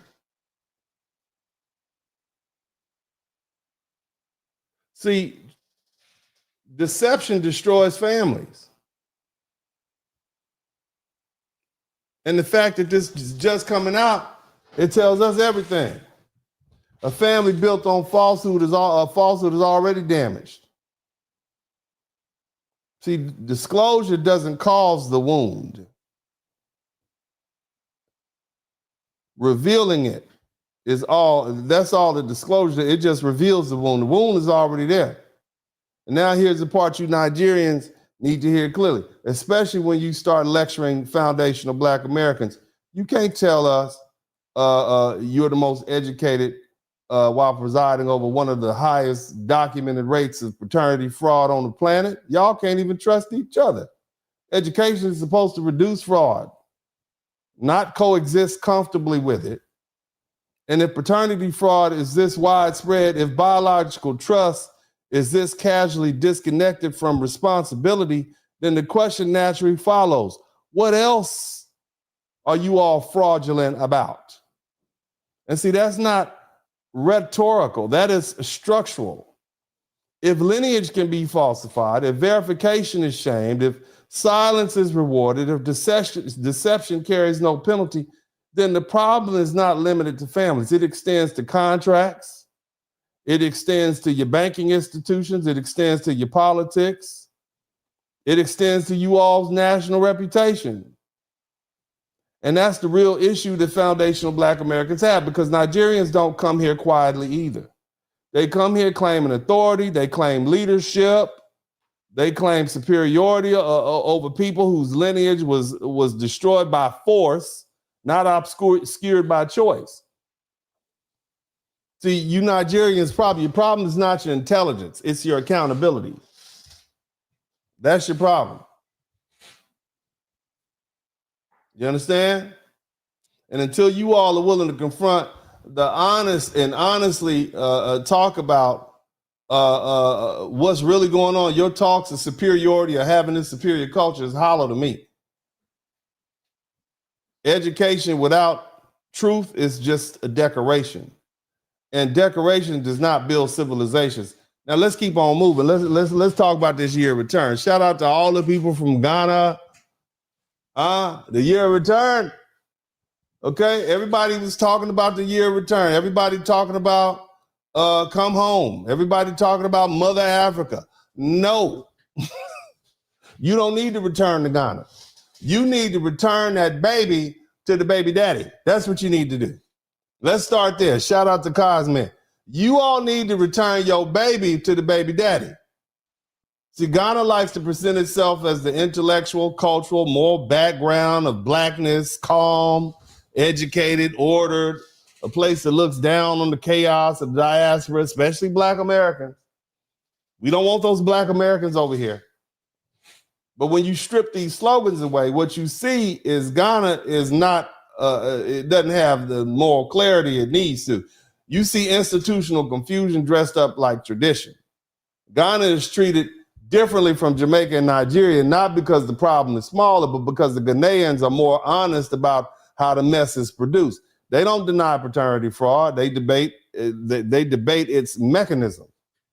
The numbers they debate are insane, however. You know, the most common claim repeated openly on these Ghanaian platforms is that about, again, the same as Nigeria, is about 70% of the firstborn children tested are not biologically connected to the husband. Now, some try to clean that up and say, oh, no, it's really closer to 40% overall. Okay, let's be clear. That's not a correction. That's still catastrophic. You don't get credit for revising a collapse downward. Even the so-called corrected numbers describe a society where non-paternity is not rare. It's not shocking. And it's not even treated as normal. That's par for the course. That's what y'all doing over there. I mean, you heard what she said, womb watching. So marriage is followed immediately by surveillance. Everybody's watching the woman's womb. Family, elders, neighbor, they probably watching her because they know how y'all are. You call it womb watching. If a woman doesn't produce quickly, the assumption is automatic. She's the problem. Male fertility is not questioned. Male testing is resisted. Male biology is resisted. So what happens? Now the woman says, I got to go out and cheat. I got to go out and get another man to get me pregnant. That's the solution. I mean, you can't seek some fertility help somewhere. Nothing. Huh? That's what we doing. You start scheming. Who gonna get you pregnant? Just so you can make sure it's not you. You trying to tell us that's not really fraud. Y'all just call that survival behavior. That's risk management, right?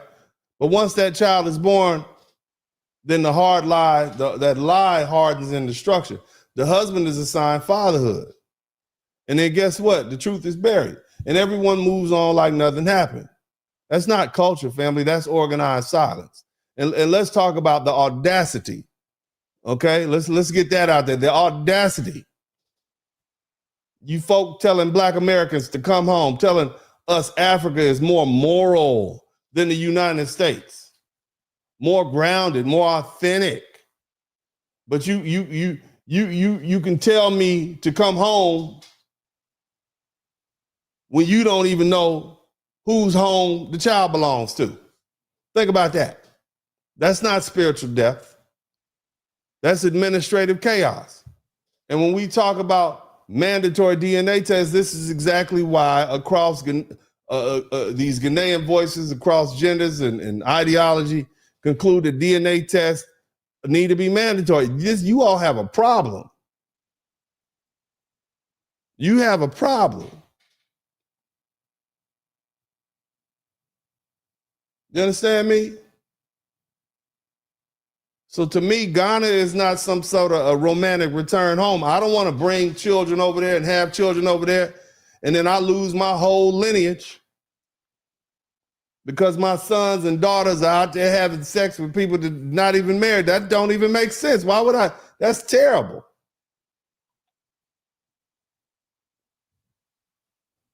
That's horrible.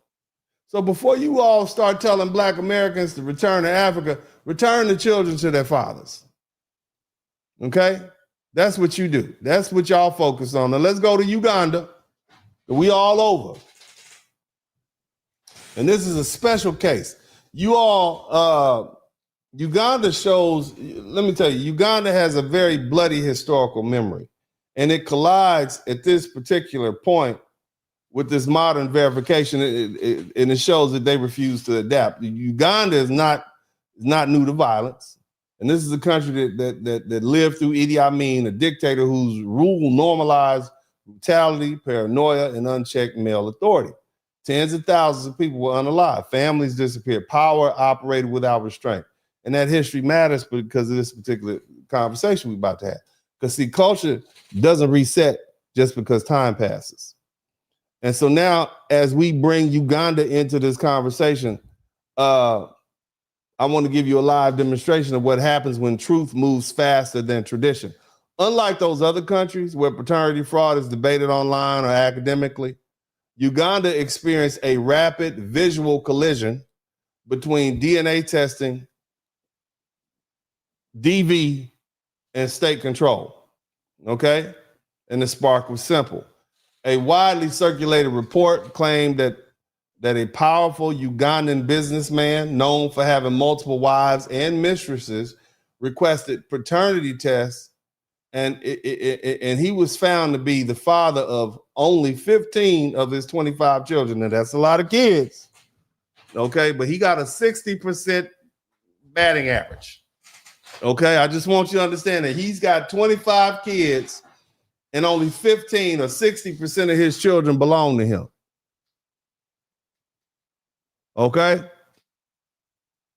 The family never commented on it and it was never independently verified, but that didn't matter. The story was important because it didn't become important because it was proven. It was important because it was believable, because these other men had their suspicions. This is what's going on in the motherland, family. The same motherland is telling you all that they have this superior culture. This is the BS that's going on over there. But the bottom line is, once that door was cracked, once that got out, there was a demand for paternity tests. It just exploded over there. According to the Uganda's own Minister of Internal Affairs, the request at the government lab increased tenfold. It went from about 10 every day to nearly 100 men wanted paternity tests every day. 100 men, that's 3,000 a month. It's about 36,000 a year. You have private clinics flooded in streets with ads for DNA. DNA testing went from being taboo to a public obsession, like a new dance crave or something overnight. And then that's when the panic started, because the lawmakers didn't argue that the men weren't wrong because they knew what was going on in their country, or at least they had their suspicions, because it got dangerous. It got too dangerous. And you can imagine why. So their parliamentarians, or what we call congressmen, openly begged the men to stop getting the test, because the results it's not because the results weren't accurate, but it's because it became disruptive. In other words, what they're saying is, one of the officials summarized, it basically said the child born in the house is your child. They had to say that, okay? All right? But the men weren't going for it. All right? Those men went full Idi Amin on those women. Do you understand what I'm saying? They went full Idi Amin on those women. You understand? It was a tragedy. It wasn't random. They found out that these children weren't theirs.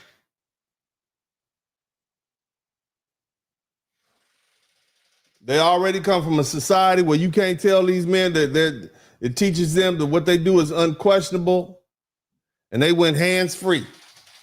Okay, they went hands-free on those women over there. You understand what I'm saying? And it got so bad, they had to restrict the DNA test. The DNA test was limited to a handful of state-run labs. Officials were saying, nah, we can't do it no more. They are going hands-free on our women. They went straight Idi Amin on their wives. You understand? And so their philosophy was, well, if they don't know, it can't hurt you. You see? That's been the official policy, basically manage ignorance. That's how bad it is in Uganda. 60 to 70% of the tests confirm. Think about it. You got 30,000 tests happening, or 3,000 tests happening a year, and 60 to 70% of the tests confirm that you know, or actually the inverse, 30 to 40% of those men weren't the fathers.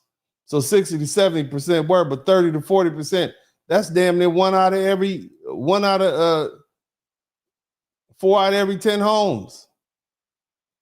That's horrible. And this is superior culture. This is the culture that you all want us to. This is Wakanda. This is where we at. Wakanda forever, right? Huh? This is the lineage that you all say that we don't have. Y'all, they always talk about we lost our lineage. We don't know our. Your dad is. You don't even know who your fathers are. You don't even know who your grandfathers are. Yours is as mixed up as ours is. Look, man, let me explain. Let me go ahead and bring this home, man. The question we have to ask ourselves is, what is the effect? And all my foundational Black American brothers and sisters, come to the front of the room. What is the effect of having all these people over here with their sexual attitudes? Because see, you go to cities like New York, there's a very large population of Black immigrants from the Caribbean and Africa, and they got a high out-of-wedlock birth rate over there. And it's often treated as a general Black American problem. And that framing is misleading. Because different groups bring different social norms with them, especially around sex, relationships, and marriage. In many of those countries, these immigrants come from, marriage is delayed, it's an informal relationship, right? Having children outside the marriage is more socially accepted. And when those norms are brought to the United States and absorbed into Black neighborhoods, the outcomes show up in data, but they're rarely separated by background. And public behavior also reflects these norms. Cultural festival and carnival style events. What do they do there? They celebrate a highly sexualized sort of dancing and adult behavior. It signals a different attitudes towards sex. Foundational Black Americans, historically, we taught through church, we taught through family structure, we taught social restraint.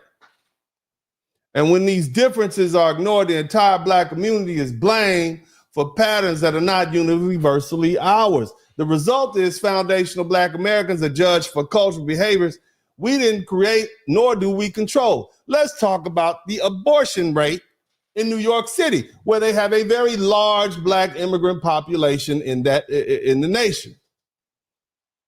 Again, you got 8.8 million residents in New York. You got Black New Yorkers make up about 20% of that population, and a substantial portion of that group is born outside the United States, particularly the Caribbean and Africa. New York City has, in this metro area with the 5 boroughs, more or less, largest population of Black immigrants in the country, nearly 800,000 of them, and their descendants, first generation, second generation. So at the same time, the local health data show a big difference in pregnancy outcomes by race. So what does that mean? Huh? In NYC, the number of baby deletions compared to live births is much higher for Black women. In other words, what I'm saying is more babies are deleted than born in New York amongst Black women. The reports show that 850 baby deletions for every 1,000 live births. Do you hear that? So for every 1,000 women to get pregnant, 850 of them are deleted and only 150 Black babies are born. Did you hear that?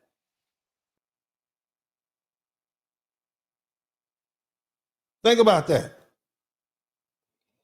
Now flip the script. What are white women doing in New York? For every 1,000 white women to get pregnant, they only have 101 baby deletions. Over the entirety of the state of New York, over a third of the baby deletions are black women, even though they're really a much smaller share of the total population. These numbers, look, don't you think these numbers are influenced by the culture that these people bring with them?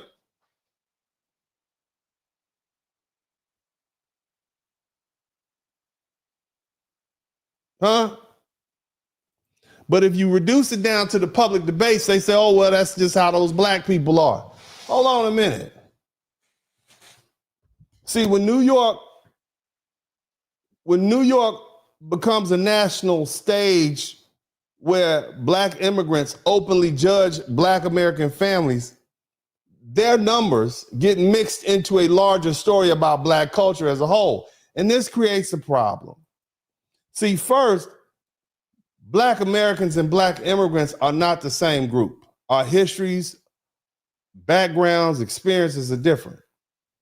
Second, these pregnancies and baby deletions, the numbers are shaped by laws, money, housing, healthcare, and life conditions. Okay?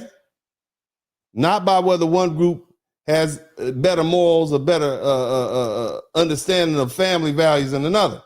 Still, the public talk is this. They use these statistics as a weapon, and they use it against black Americans in general.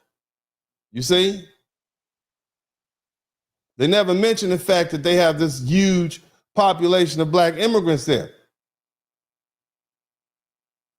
And see, that type of talking ignores the real difference between groups, and it turns social problems into cultural blame and ends up hurting very people it is trying to explain it to. Now, let me just go ahead and lay this down with everybody because I ain't gonna be here all night.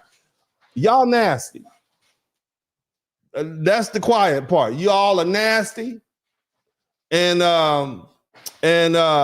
you know, I'm gonna say this with a little humor. Okay. What all of this should tell us is that a lot of these people who've been passed off as having a superior culture is really just a nasty culture. And that was never part of traditional black American life. That's not us. And here's the thing, black Americans have known y'all are nasty for a long time. Somebody type nasty in the chat room. We've known that. And it's not because we learned about your DNA test, but we've learned from what gets celebrated in your so-called superior culture. And we didn't grow up grinding on each other in the streets. We didn't build our culture around constant sexual display. Black Americans danced the jitterbug and the two-step. You understand? When I was young, we did the WAP and the Running Man and the Cabbage Patch. We danced with rhythm, not sexual stimulation. Shout out to Molly Artwork. That heavy sexualization came later. And it didn't come from us. It came from the Caribbean and your carnival culture and your soca dancing and your grinding and bumping and dancing, nonstop sexual imagery dressed up as freedom. And then it crossed over into hip hop. And let's be honest, man.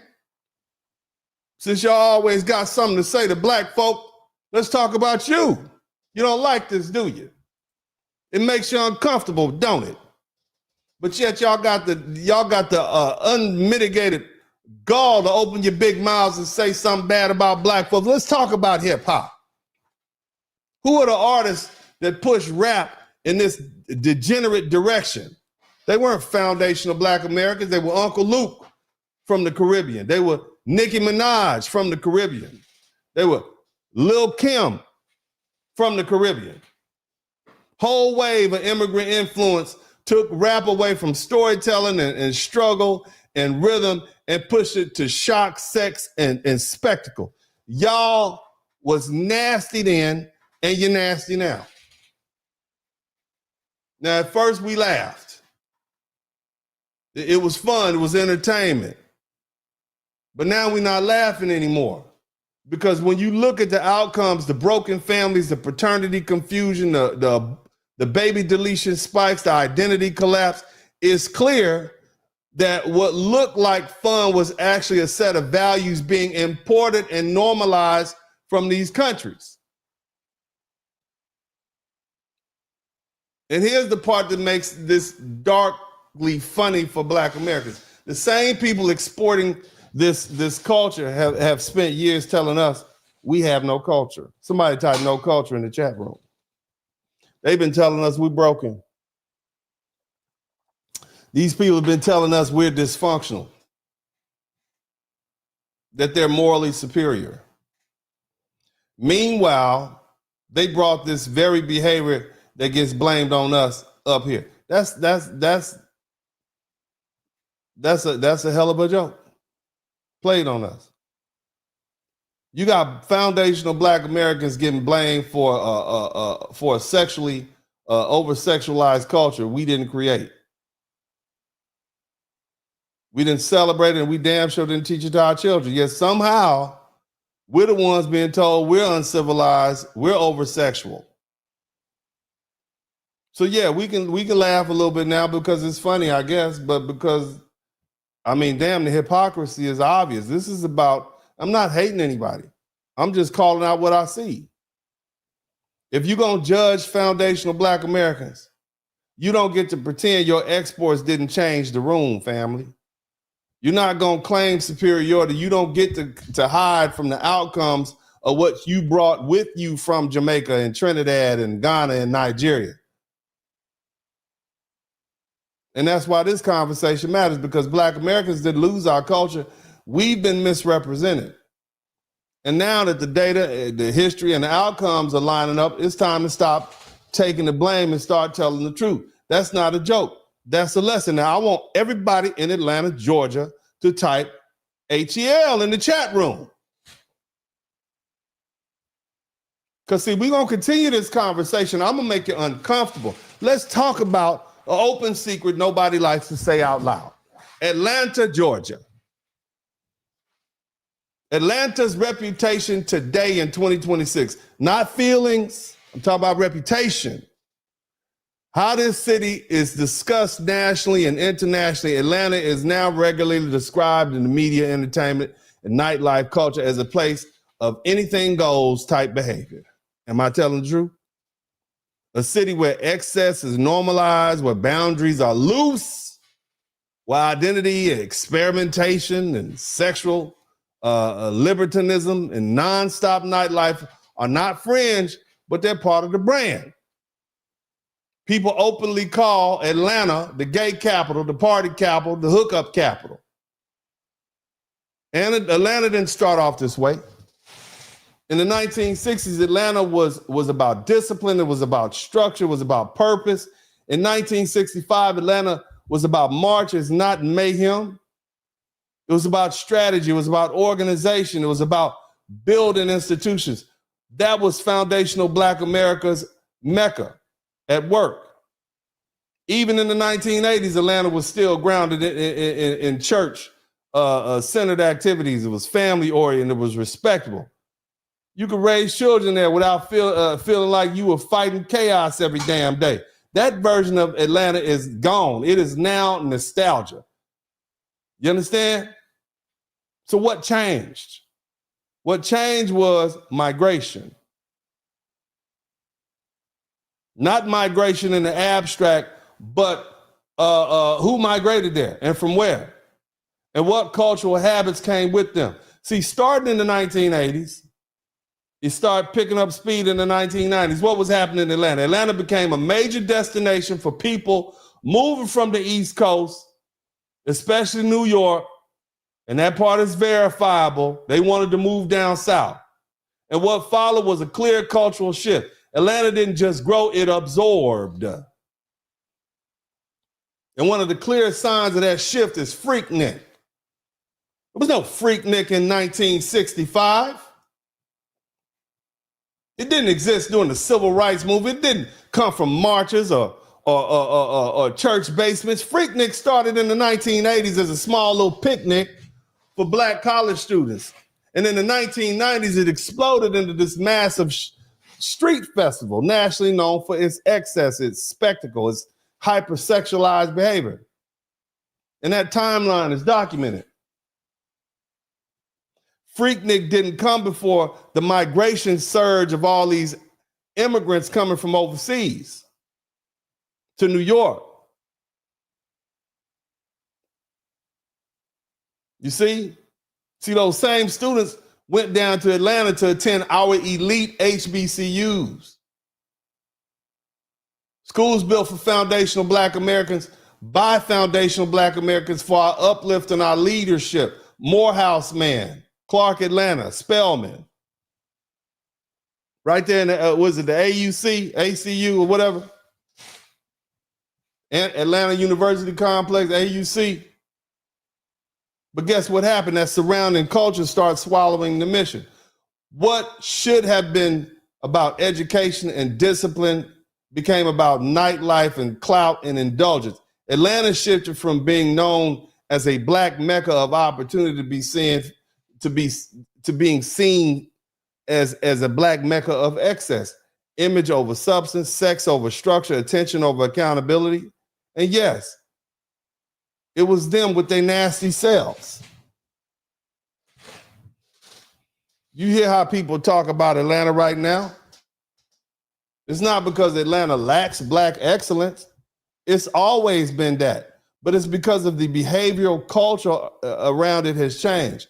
And here's the part that stings. Some of the loudest voices telling Black Americans we have no culture, that's where the dysfunction came from. You see? And yet they have the nerve to tell us we're morally behind. It came from the very populations that helped reshape Atlanta's social environment. And so when people say Atlanta is wow, they're not imagining things. They're responding to a real change. And that change didn't come from the civil rights movement. It didn't come from foundational Black American tradition. Family culture spreads through proximity. And when you live next to behavior long enough, you start copying it. And it's not by force, it's by repetition. Atlanta didn't just change demographically, it changed behaviorally. So when Black Americans say something feels off, that's not hate, that's pattern recognition. Atlanta didn't lose its own way, it was redirected. All these people came down from New York and they had their first generation, second generation sexual behaviors and beliefs from these countries that they come from. They decided to move from New York and the East Coast and they wanted to move down south, and then now look at Atlanta. And look, this is not bitterness. This is history. And history doesn't make, I don't care if you're uncomfortable. Now, I want to talk about this gender war. Let's reframe this. Because see, as far as Black Americans are concerned, and I'm talking about foundational Black Americans, first thing we have to do is stop blaming Black American women for behavior that's not theirs. I'm just saying it, brothers. And for too long, Black American women have been blamed for these scandalous, reckless, irresponsible behavior that comes from completely different cultural norms. This is not our culture. And this is not how Black American women were raised. And the same goes for Black American men. We got to stop blaming Black American men for what we see going on. We can't keep taking blame for choices and attitudes and patterns that are being brought into our communities by Black immigrants and then quietly folded into the numbers for years. For years, people have pointed to New York City's higher baby deletion rate and blame Black women as a whole. No delineation, no separation, no distinction. Foundational Black American women have been lumped in with immigrant women who make up a significant, if not large, vocal share of those statistics. And the problem is simple. These groups are never clearly separated in public discussion. And the people responsible are never honest enough to raise their hands and say, yes, it's our community that plays a role in all this debauchery. It's not those foundational Black Americans. Oh, no, we brought that here from, our country. That's what we do.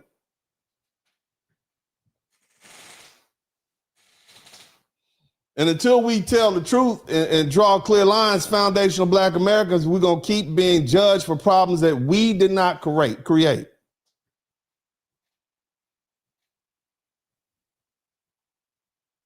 And see, that same lie is going to keep being told against us. When you strip away the politeness, the gender war we're seeing right now is not random.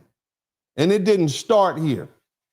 See, a lot of this conflict comes straight from those cultural practices. Those same cultures that were already broken in their countries, and then they brought that to the United States. And then you got FBA men and women getting dragged into a fight we didn't create. We never used to beef like this before these people came up here.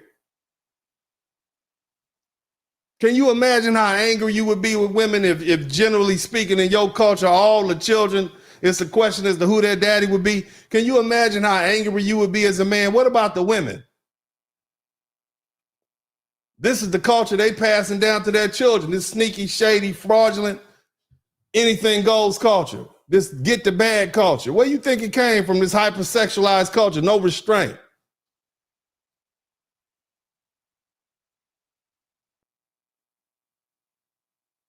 See, when people start talking honestly,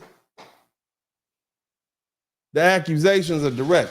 Women, look, man, you got women coming from these other countries who are cool with assigning children to the wrong man. And it's not because they're confused, it's because they're choosing stability over truth. And that's a lack of integrity. The father selected based on money, protection, or legal standing, not biology. And this is because these men have this false sense of bravado and machismo. And so they don't even bother questioning paternity. They're not asking for proof. Otherwise, they're considered to be weak. Your doubt is treated like insecurity. And so you forced into silence out of fear of shame. You understand? And these people brought this up here to us. This is what they brought to us. And don't get me wrong, those women didn't have a lot of rights in those countries either. So when they come here to the United States, they show their whole, complete, and entire backside. So why are we still beefing? Why are we still allowing this imported conflict to be our problem? We didn't have these problems. Yeah, we had our own problems. We didn't have these damn problems. We were a unified people before all these foreigners came up here. They're being absorbed into our communities, and suddenly our brothers and sisters are fighting battles that were never part of our original culture. And that's why separating these issues matter. That's why delineation generally matters. Okay? Because if we don't begin to start telling the truth, where these gender conflicts actually originated and why all this animosity popped up, we're going to keep paying the price for problems we didn't create. I bet if you look back at all those talk shows by all those people who used to be on Sally Jesse Raphael and Oprah Winfrey, name the rest.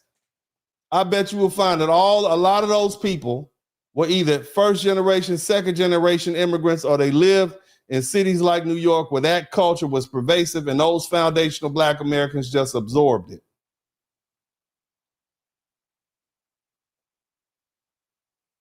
Look, man, you ain't got to like what I say, but I'm going to say it anyway. Let me go ahead and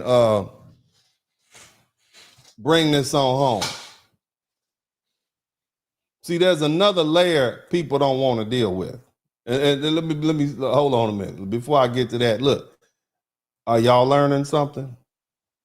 Did I make you think about something that you wouldn't otherwise have thought about? Did you learn something that I put a piece of the puzzle together to help you understand? Huh? If you learn something, I should earn something. I'm just saying, I know we got 6 super chats in here. You don't owe me anything if you didn't learn nothing, but if you learn something, I should earn something.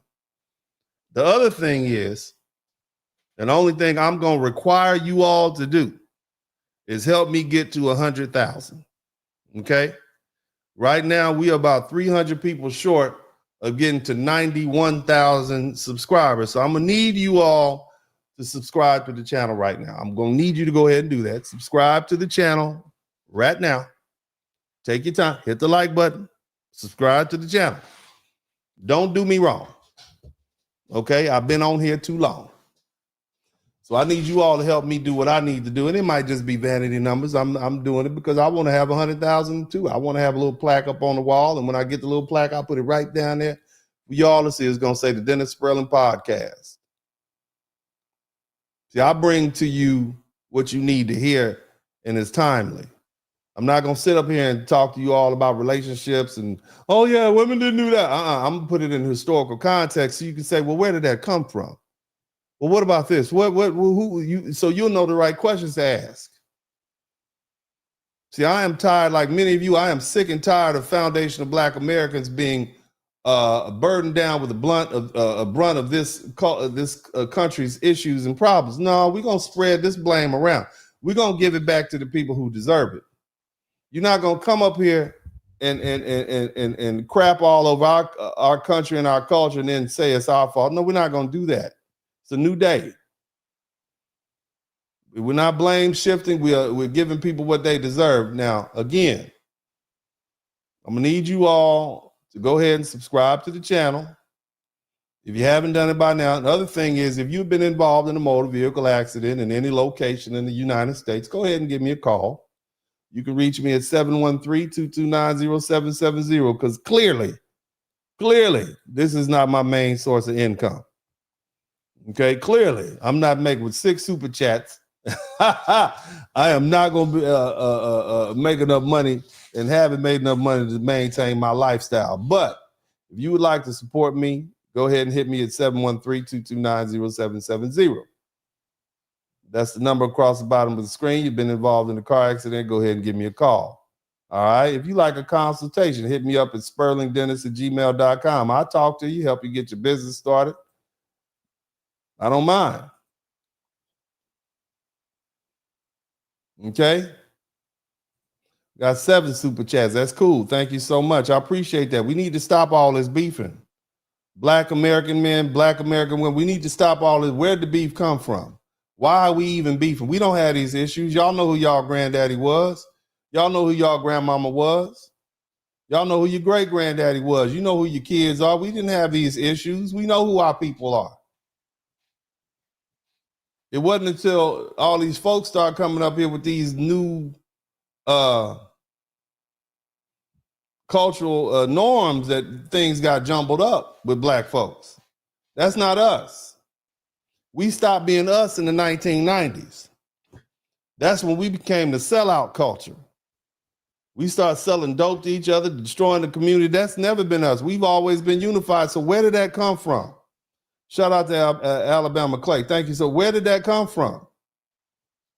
Why do you all of a sudden have all these Black people on the internet beefing with each other? All these Black men and women on these talk shows beefing with each other.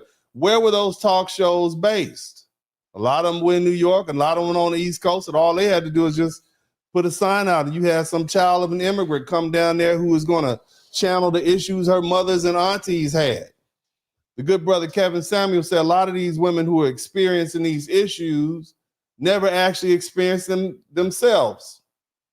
And that lets me know something that I've always known about women. Women sit around and they have a collective emotional response to another woman's tragedy. She's hurt, they're hurt. They emote together, they talk together, they vibe together.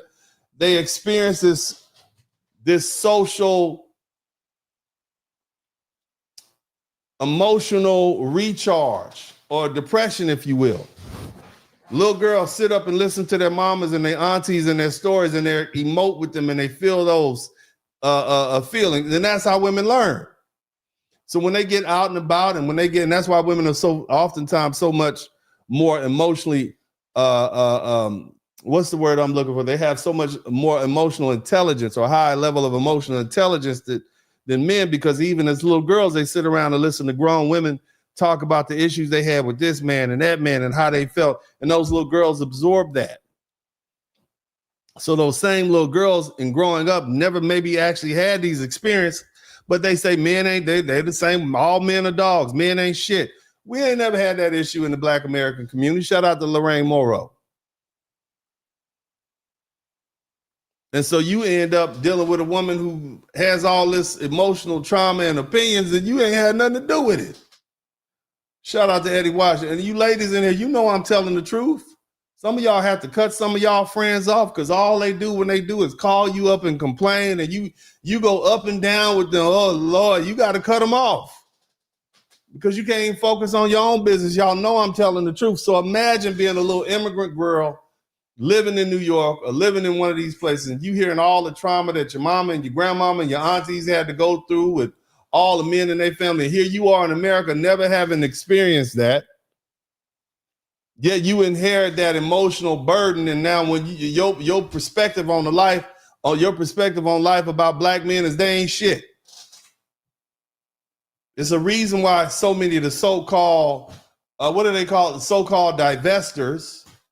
These are Black women who openly denigrate Black men and choose to date out their race, specifically targeting Black. This is why a lot of these women hate Black men. Not because Black men did anything to them. Shout out to Yaya's kid. Not because Black men did anything to them. It's because of the stories they heard. It's because, and Brother Kevin Samuels talked about this a lot. He said, basically, you're not even talking about your own lived experience. You're too young to have these experiences. You're regurgitating and repeating and reliving what you've heard other women say. So imagine you around a bunch of women from a broken, over-sexualized culture that doesn't have any rights, and their mother and the mothers before them, practice a level of infidelity that is astronomical and gives rise to permanent evidence in children that don't belong to the father. Imagine how your perception would be. And you take that person and put them on a talk show like Sally Jesse Raphael or Oprah Winfrey, where they get a chance to snitch and tell the whole world. And all the world sees is a Black woman with a New York accent. And they can't tell the difference between a Jamaican, a Nigerian, a Trinidadian, and a foundational Black American woman whose family's from Arkansas. You see how it all gets mixed up in that? And that's where we at, man. But here's the thing. I want to take this a little step further. As I said, it's something that people don't want to deal with. And shout out to everybody who contributed to the super chat. I'm glad y'all learning something. Hit that subscribe button. Help me get there. Take me through there. Take me through there. I need y'all to help take me through there. Take me through there. Let me get to that 100,000. Okay? But here's the thing, family, and I kind of hinted at it. What happens when these people represent us on the world stage? Huh? What happens when these same people represent us on the world stage as Black people? We're not the same group. We're not interchangeable. Hell, we're definitely not even culturally identical. Y'all didn't even understand what the hell that Jamaican woman was saying. You definitely didn't understand what that Nigerian woman was saying. Y'all don't even speak the same language. But see, the world doesn't make those distinctions. When a Black immigrant speaks and behaves or is exposed for some sort of scandal, it reflects back on all Black people, especially Black Americans, because we're the ones that sit at the top of the mountain of Blackness in the world. And they might not like it, but it's true. We're the most visible. We have the most icons. You understand? Especially if it's something arising in the United States, people assume that they're Black American. So when lineage confusion and sexual chaos and family instability to become associated with Black culture, globally, we pay the price, even when we didn't create the behavior. Shout out to Benjamin James. And then there's a second problem, proximity. Shout out to B Hunter, the spot. When people migrate into Black American communities and integrate themselves into our neighborhoods, schools or churches and media spaces, mimicry happens. That's just human nature. When you live next to someone long enough, behaviors start to spread. Norms bleed, boundaries blur. And that's how cultures change, not through force, but through repetition. So what I'm saying is this: things that people would normally do in Jamaica or Trinidad, and they were isolated, things that they would do in Ghana, they were normalized elsewhere. They don't stay isolated. They get absorbed. You had a whole bunch of foundational Black Americans living in New York and the East Coast and all these different places. And now they got absorbed. You had a whole bunch of Black Americans. I mean, I'm from Houston, man. I know I've lived in LA, but goddamn it, I've been in H-Town since I was 1 year old off and on. And we didn't have all these Black immigrants here, and H-Town was cool. We certainly didn't have an STD problem. We didn't have all this over-sexualization, but as soon as we get all these immigrants here, something happened. The immigrants brought it, and the local population of Black people absorbed it. And once absorbed it, the entire community gets blamed for outcomes that did not originate with our community, i.e. our foundational Black American community. And this brings us to the question that nobody wants to answer honestly. Where did it come from? Because here's the truth. Black Americans, we didn't have these problems at this scale before 1965. We didn't have an out of wedlock birth rate at this problem, not doing segregation. We didn't have obesity rate. We didn't have a lack of marriage rate during that discrimination. We had a lot of poverty, but we also had a lot of morality. We had a lot of God, and we also had a whole hell of a lot of unity. We didn't have a lot of mass lineage confusion, not purposefully. We didn't have widespread paternity uncertainty or normalized deviant sexual behavior.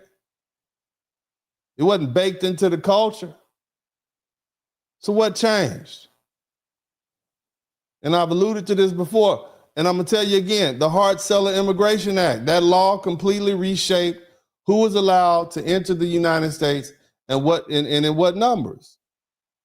And it opened the door for large-scale immigration from Africa and the Caribbean, Black immigrants with very different family norms and sexual norms and cultural practices.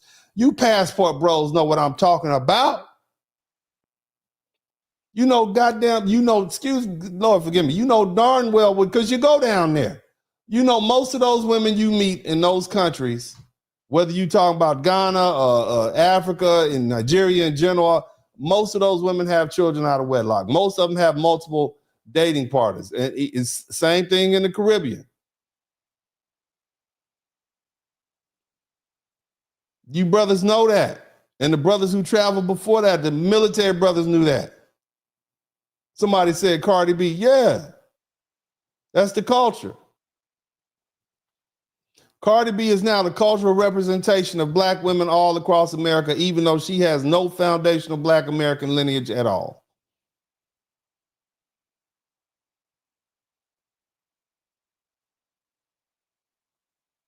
After 1965, the Black population in America was no longer culturally contained. It became mixed.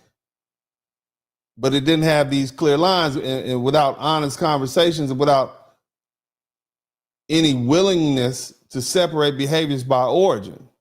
And instead of saying these are different cultures with different norms, Black America just called us Black. Hell, we just called ourselves Black.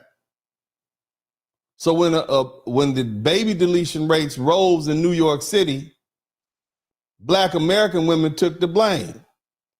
even though it wasn't foundational Black American women largely. It was just, that's part of the culture. And when family instability increased, Black American men took the blame. When gender war narratives exploded, Black Americans were told, this is your culture, but it wasn't. We didn't import this. We inherited the blame for it. And the people responsible were never asked to raise their hands and say, yes, this comes from us. And that's why this conversation matters, man. Again, this is not about hate, but it's gonna make you have to re-look at concepts like the Black welfare queen. Where was she? What was her lineage? Where was she from? Who are all these people coming up here that all of a sudden didn't have a job or a grandma they can drop them kids off with? And you in the heart of New York. Come to find out you a Bahamian or a Bayesian, and you come up here and got on welfare. It makes sense, right? I mean, you see what these Somalis doing. These people got the largest number of welfare fraud that we've ever seen.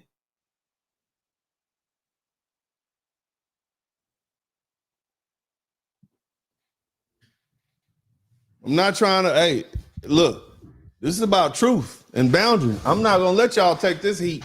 Y'all not gonna keep shifting this blame off on my brothers and sisters. You're not gonna keep us beefing, not in an environment like this. Right now, foundational Black Americans need unity. Shout out to E. King. Foundational Black Americans have always come together in times like this. That's why we together now. You see how quiet we got? Somebody typed, we're resting in the chat room. You see, we didn't have a meeting. There was no mass email. We just all of a sudden got quiet. You even had black immigrants saying, no, we need you Black Americans to come out. Nobody understood it because you're not on the same page with us. We got quiet. And what we're not going to do is let you come in with your divisiveness and your different culture, your backstabby culture come in and keep us divided. Now we have an opportunity to analyze. Shout out to E. King. Now we have a real opportunity to sit back and say, well, let's just see what happened. And that's what I'm doing. I'm generating the conversation. We're going to start looking inward and looking outward, and we're going to start to separate the wheat from the chaff and figure out what we need to do to move forward. But most importantly, foundational Black American men and women, we need unity in this time. And whatever your politics are, understand that we are always the highest target on the totem pole. And whatever's going on with Trump, and I appreciate the wonderful things he says about Black, you're warriors. I appreciate what he says. I appreciate him letting, some of these people out of jail are great. I appreciate that. Great, wonderful, fantastic. But we still know that we are the target on the totem pole. And the way we've gotten through these issues, these tumultuous political times, is that we've always unified, and we can't have outsiders coming in causing disunity. You understand? I like the term foundational Black American. It sets us back to when we were the American Negro. It sets us back to when we were freedmen. We knew who we were, and we knew what we had to do together. And whether you like the term FBA or not, it's of no matter to me, because what you say don't matter. That's what you need to understand. You don't run this. You see, some people say, oh, well, that's a xenophobic comment. It don't matter what you think. We're going to do what we have to do to continue to strive and survive, whether you like it or not. And you can always go home, go back to where you came from. But what we know, what we have to do is we have to come together, okay? And see, if people can't survive without clarity, and the culture is not going to be able to survive without boundaries, and the community is not going to survive without truth. We didn't have these issues in 1965 when we fought for our rights and forced America to do what it was supposed to do, did we? And so we need to stop pretending this came from nowhere. That's the conversation that needs to be had. Now, I'm going to take the opportunity to read these super chats. And, you know, give a shout out to everybody who came through. If you guys enjoyed the broadcast, man, and I got a little bit more to say, let me know. Let me know by subscribing to the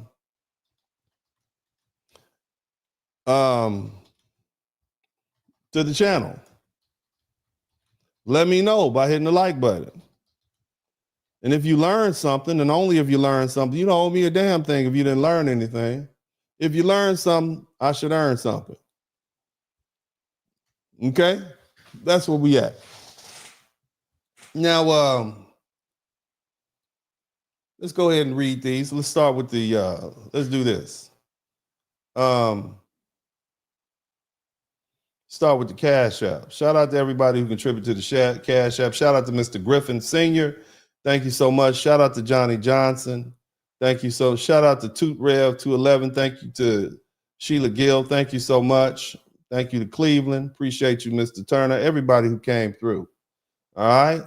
Thank you so much. I appreciate y'all. You guys are awesome. All my Cash App people. Appreciate you sincerely. Now,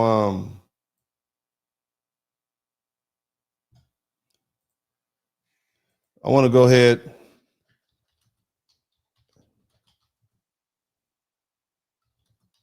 Give me a second.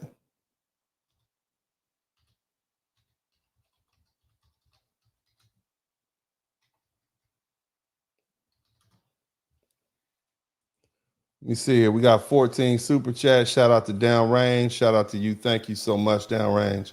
Thank you for the new membership. Thank you to Urban Eagle. Jalian Simmons, thank you so much for the super sticker. Also, Cosman, man, I'm long overdue for the collection plate, formerly African diastoic. Thank you so much. Malaya Artwork, thank you too for your $2 super sticker. Thank you, Intrinsically Entangled. Thank you so thanks for all you do. Thank you so much, sister. I appreciate you. Alabama, Clay Child B1, immigrants keep the Maury Povich show on the air for years. Yeah, man. When you start really looking at it, they're like, hold on a minute. That ain't even what we do. You see what I'm saying? And it starts making sense. All right. When you start putting things together, like, hold on a minute, this is not even us. Why are we beefing with each other? That's not even normal for Black Americans. We didn't have these issues before. Yeah, you're right. They kept them in business for years, you know, and basically just got rich off of, you know, basically exploiting us, you know. So thank you so much for that comment. Let's see who else we got in here. Lorraine Morrow, thank you. Also, Eddie Washington, 6452 Blizzard King. I got 5 on. Appreciate you, fam. 50 bucks. Good looking out. Yaya's kids, thank you so much for the $50 super sticker. Appreciate you. Also, Benjamin Gaines, keep up the good work. FBA Black Chem Engineering, thank you so much. Also, Hunter, that spot, appreciate you. For the 99-cent super sticker. Ekin one, Dennis, sexual problem today is Hollywood. Yeah, it is, but you got people with an appetite for it. So where's that come? What are they feeding? Intricately tangled. I love it when you say we are resting, baby. We are resting. We are resting. You know, I tell people all the time, I don't tell you how to vote. I tell you vote your interest. And if sitting on the couch is your interest, then you should do that also. When you hear me, I'm not out here telling you who to vote for. Timothy Bright, what are your times I'm not getting notification? Man, I just come on randomly, baby. I come up here when the spirit hit me. You understand me? That's how Uncle D rolls. I just come through when the spirit hit me. It is what it is. You catch me when you catch me, but you can always catch me on the rebroadcast. Shout out to everybody on the rebroadcast. All my people on the rebroadcast. What are y'all doing right now? All the truck drivers listening to me on the open road, all the fellas who are listening, all the ladies who are listening to this while you do your little exercise, while you're getting your Pilates on. Shout out to you. But let's go ahead and wrap this thing up. And let me end this without apology, okay? This is never supposed to be polite. It was never about making anybody comfortable. And it damn sure was never about begging for understanding. I don't care if you like what I have to say. You understand? What this is about is drawing lines. And for too long, Black Americans, especially foundational Black Americans, or as we say, and I use that term interchangeably with the American Negro. Okay, I'm talking about the freedmen. I'm talking about the Black people who can trace their lineage back. Some of us were slaves. Many of us predated the slavery experience. You understand what I'm saying? I'm talking about foundational Black America. We've been forced to carry everybody's baggage. Shout out to Leisha Hofgarden. We might get to 20 super chats. All we need is 3 more, and I'll be ready to go. But anyway, like I said, we've been forced to carry everybody else's baggage, their burdens. We've been forced to be accountable for their norms and their dysfunction. We've been held responsible for other people's lives. And then when the numbers go bad, when the outcomes look ugly, when the data starts talking back, suddenly it's our culture on trial. No, all of that stops now. You don't get to come into this country, fold yourself into our population, speak for us on the world stage, and then turn around and judge us while your own house is held together by silence, shame, and avoidance. Did you hear what they said? 70% of the firstborn children in Ghana aren't even the children of the dad. Did you hear that? And it's higher in Nigeria, and Jamaica's right behind it. You don't get to call yourself superior by way of culture while discouraging your own men from knowing who their children are. You don't get to do that. You don't get to, as they say, my little ladies in my office say, you don't get to play in our face. I've heard them tell some people that before. You don't get to call verification and security and call deception tradition. You don't get to lecture Black Americans about family values while actively protecting uncertainty in your own family. That's not our culture. That's just your dysfunction with good PR. And let's be clear, DNA didn't break families. Truth didn't break families. What broke families was lying long enough to believe you'd never be checked. And the age of silence is over. Shout out to Sleepy YJ. Thank you for that. We got 2 more super chats and we'll be at 20. See, what happened with these folks is technology caught up with them. See, we used to, Black folks, we used to like romanticize Africa. We had the little African medallions on. And then we got these cell phones and realized these people are shitting in holes in the ground in Ghana. These people, we get the news before CNN and these other channels get it. These people over here unaliving each other because of their religion. This is how far their tribalism has gone. See, technology has caught up. We know what you're doing in Jamaica. We know about you, and we hear it now. The internet has done wonders for Black Americans who very rarely travel for our understanding of what's really going on in the world. See, reality caught up with these people, and now everybody's going to be uncomfortable with our move, and it's good because discomfort is what happens when systems built on assumptions finally meet verification. Black Americans are done absorbing consequences of practices we didn't create, normalize, or defend. We're done letting aggregated data erase real differences. We're done letting people hide behind Black when it's convenient and disappear when accountability shows up. And let me say this as plainly as possible. We did not lose lineage because we were weak. We lost lineage because it was taken from us, because we were put on slave ships. Shout out to Kathy Smith and shout out to Downrange. You understand?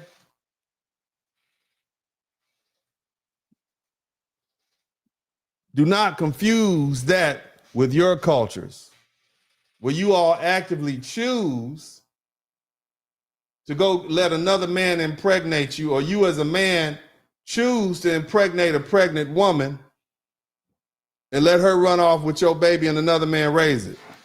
That's less than a man to me. You all chose that uncertainty. You all say Black Americans don't know who our ancestors are. You don't know who your daddy is. And you call that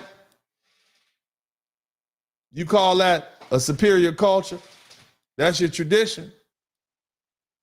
What we had to go through and what you've imposed on yourself is not the same thing. So let's move forward. We are separating the record.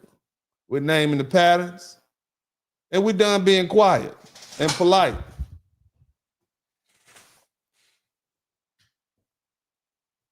Again, this is not hate. It's just allotting responsibility.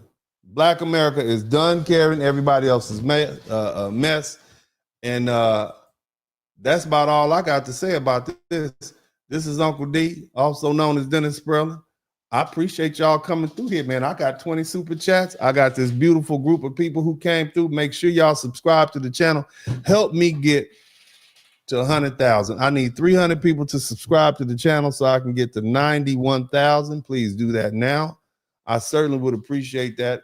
And, you know, as I always say, man, I come from a place of love, but I'd be less than a man if I didn't use my intelligence and my wisdom and my experience to defend my own people. I love my people as much as you all love your people. And there might be some differences between us. Yeah, maybe, you know, we don't have our own country, but hell, you know what? This is our country. So what are you talking about? We may not be a Black dominated country, but we dominate the culture of the country that we in. What does that say about us? It says we are an amazing people. And y'all gonna learn to respect it. Other than that, this is Uncle D. I love you guys. And as I always say at this time, I'm out.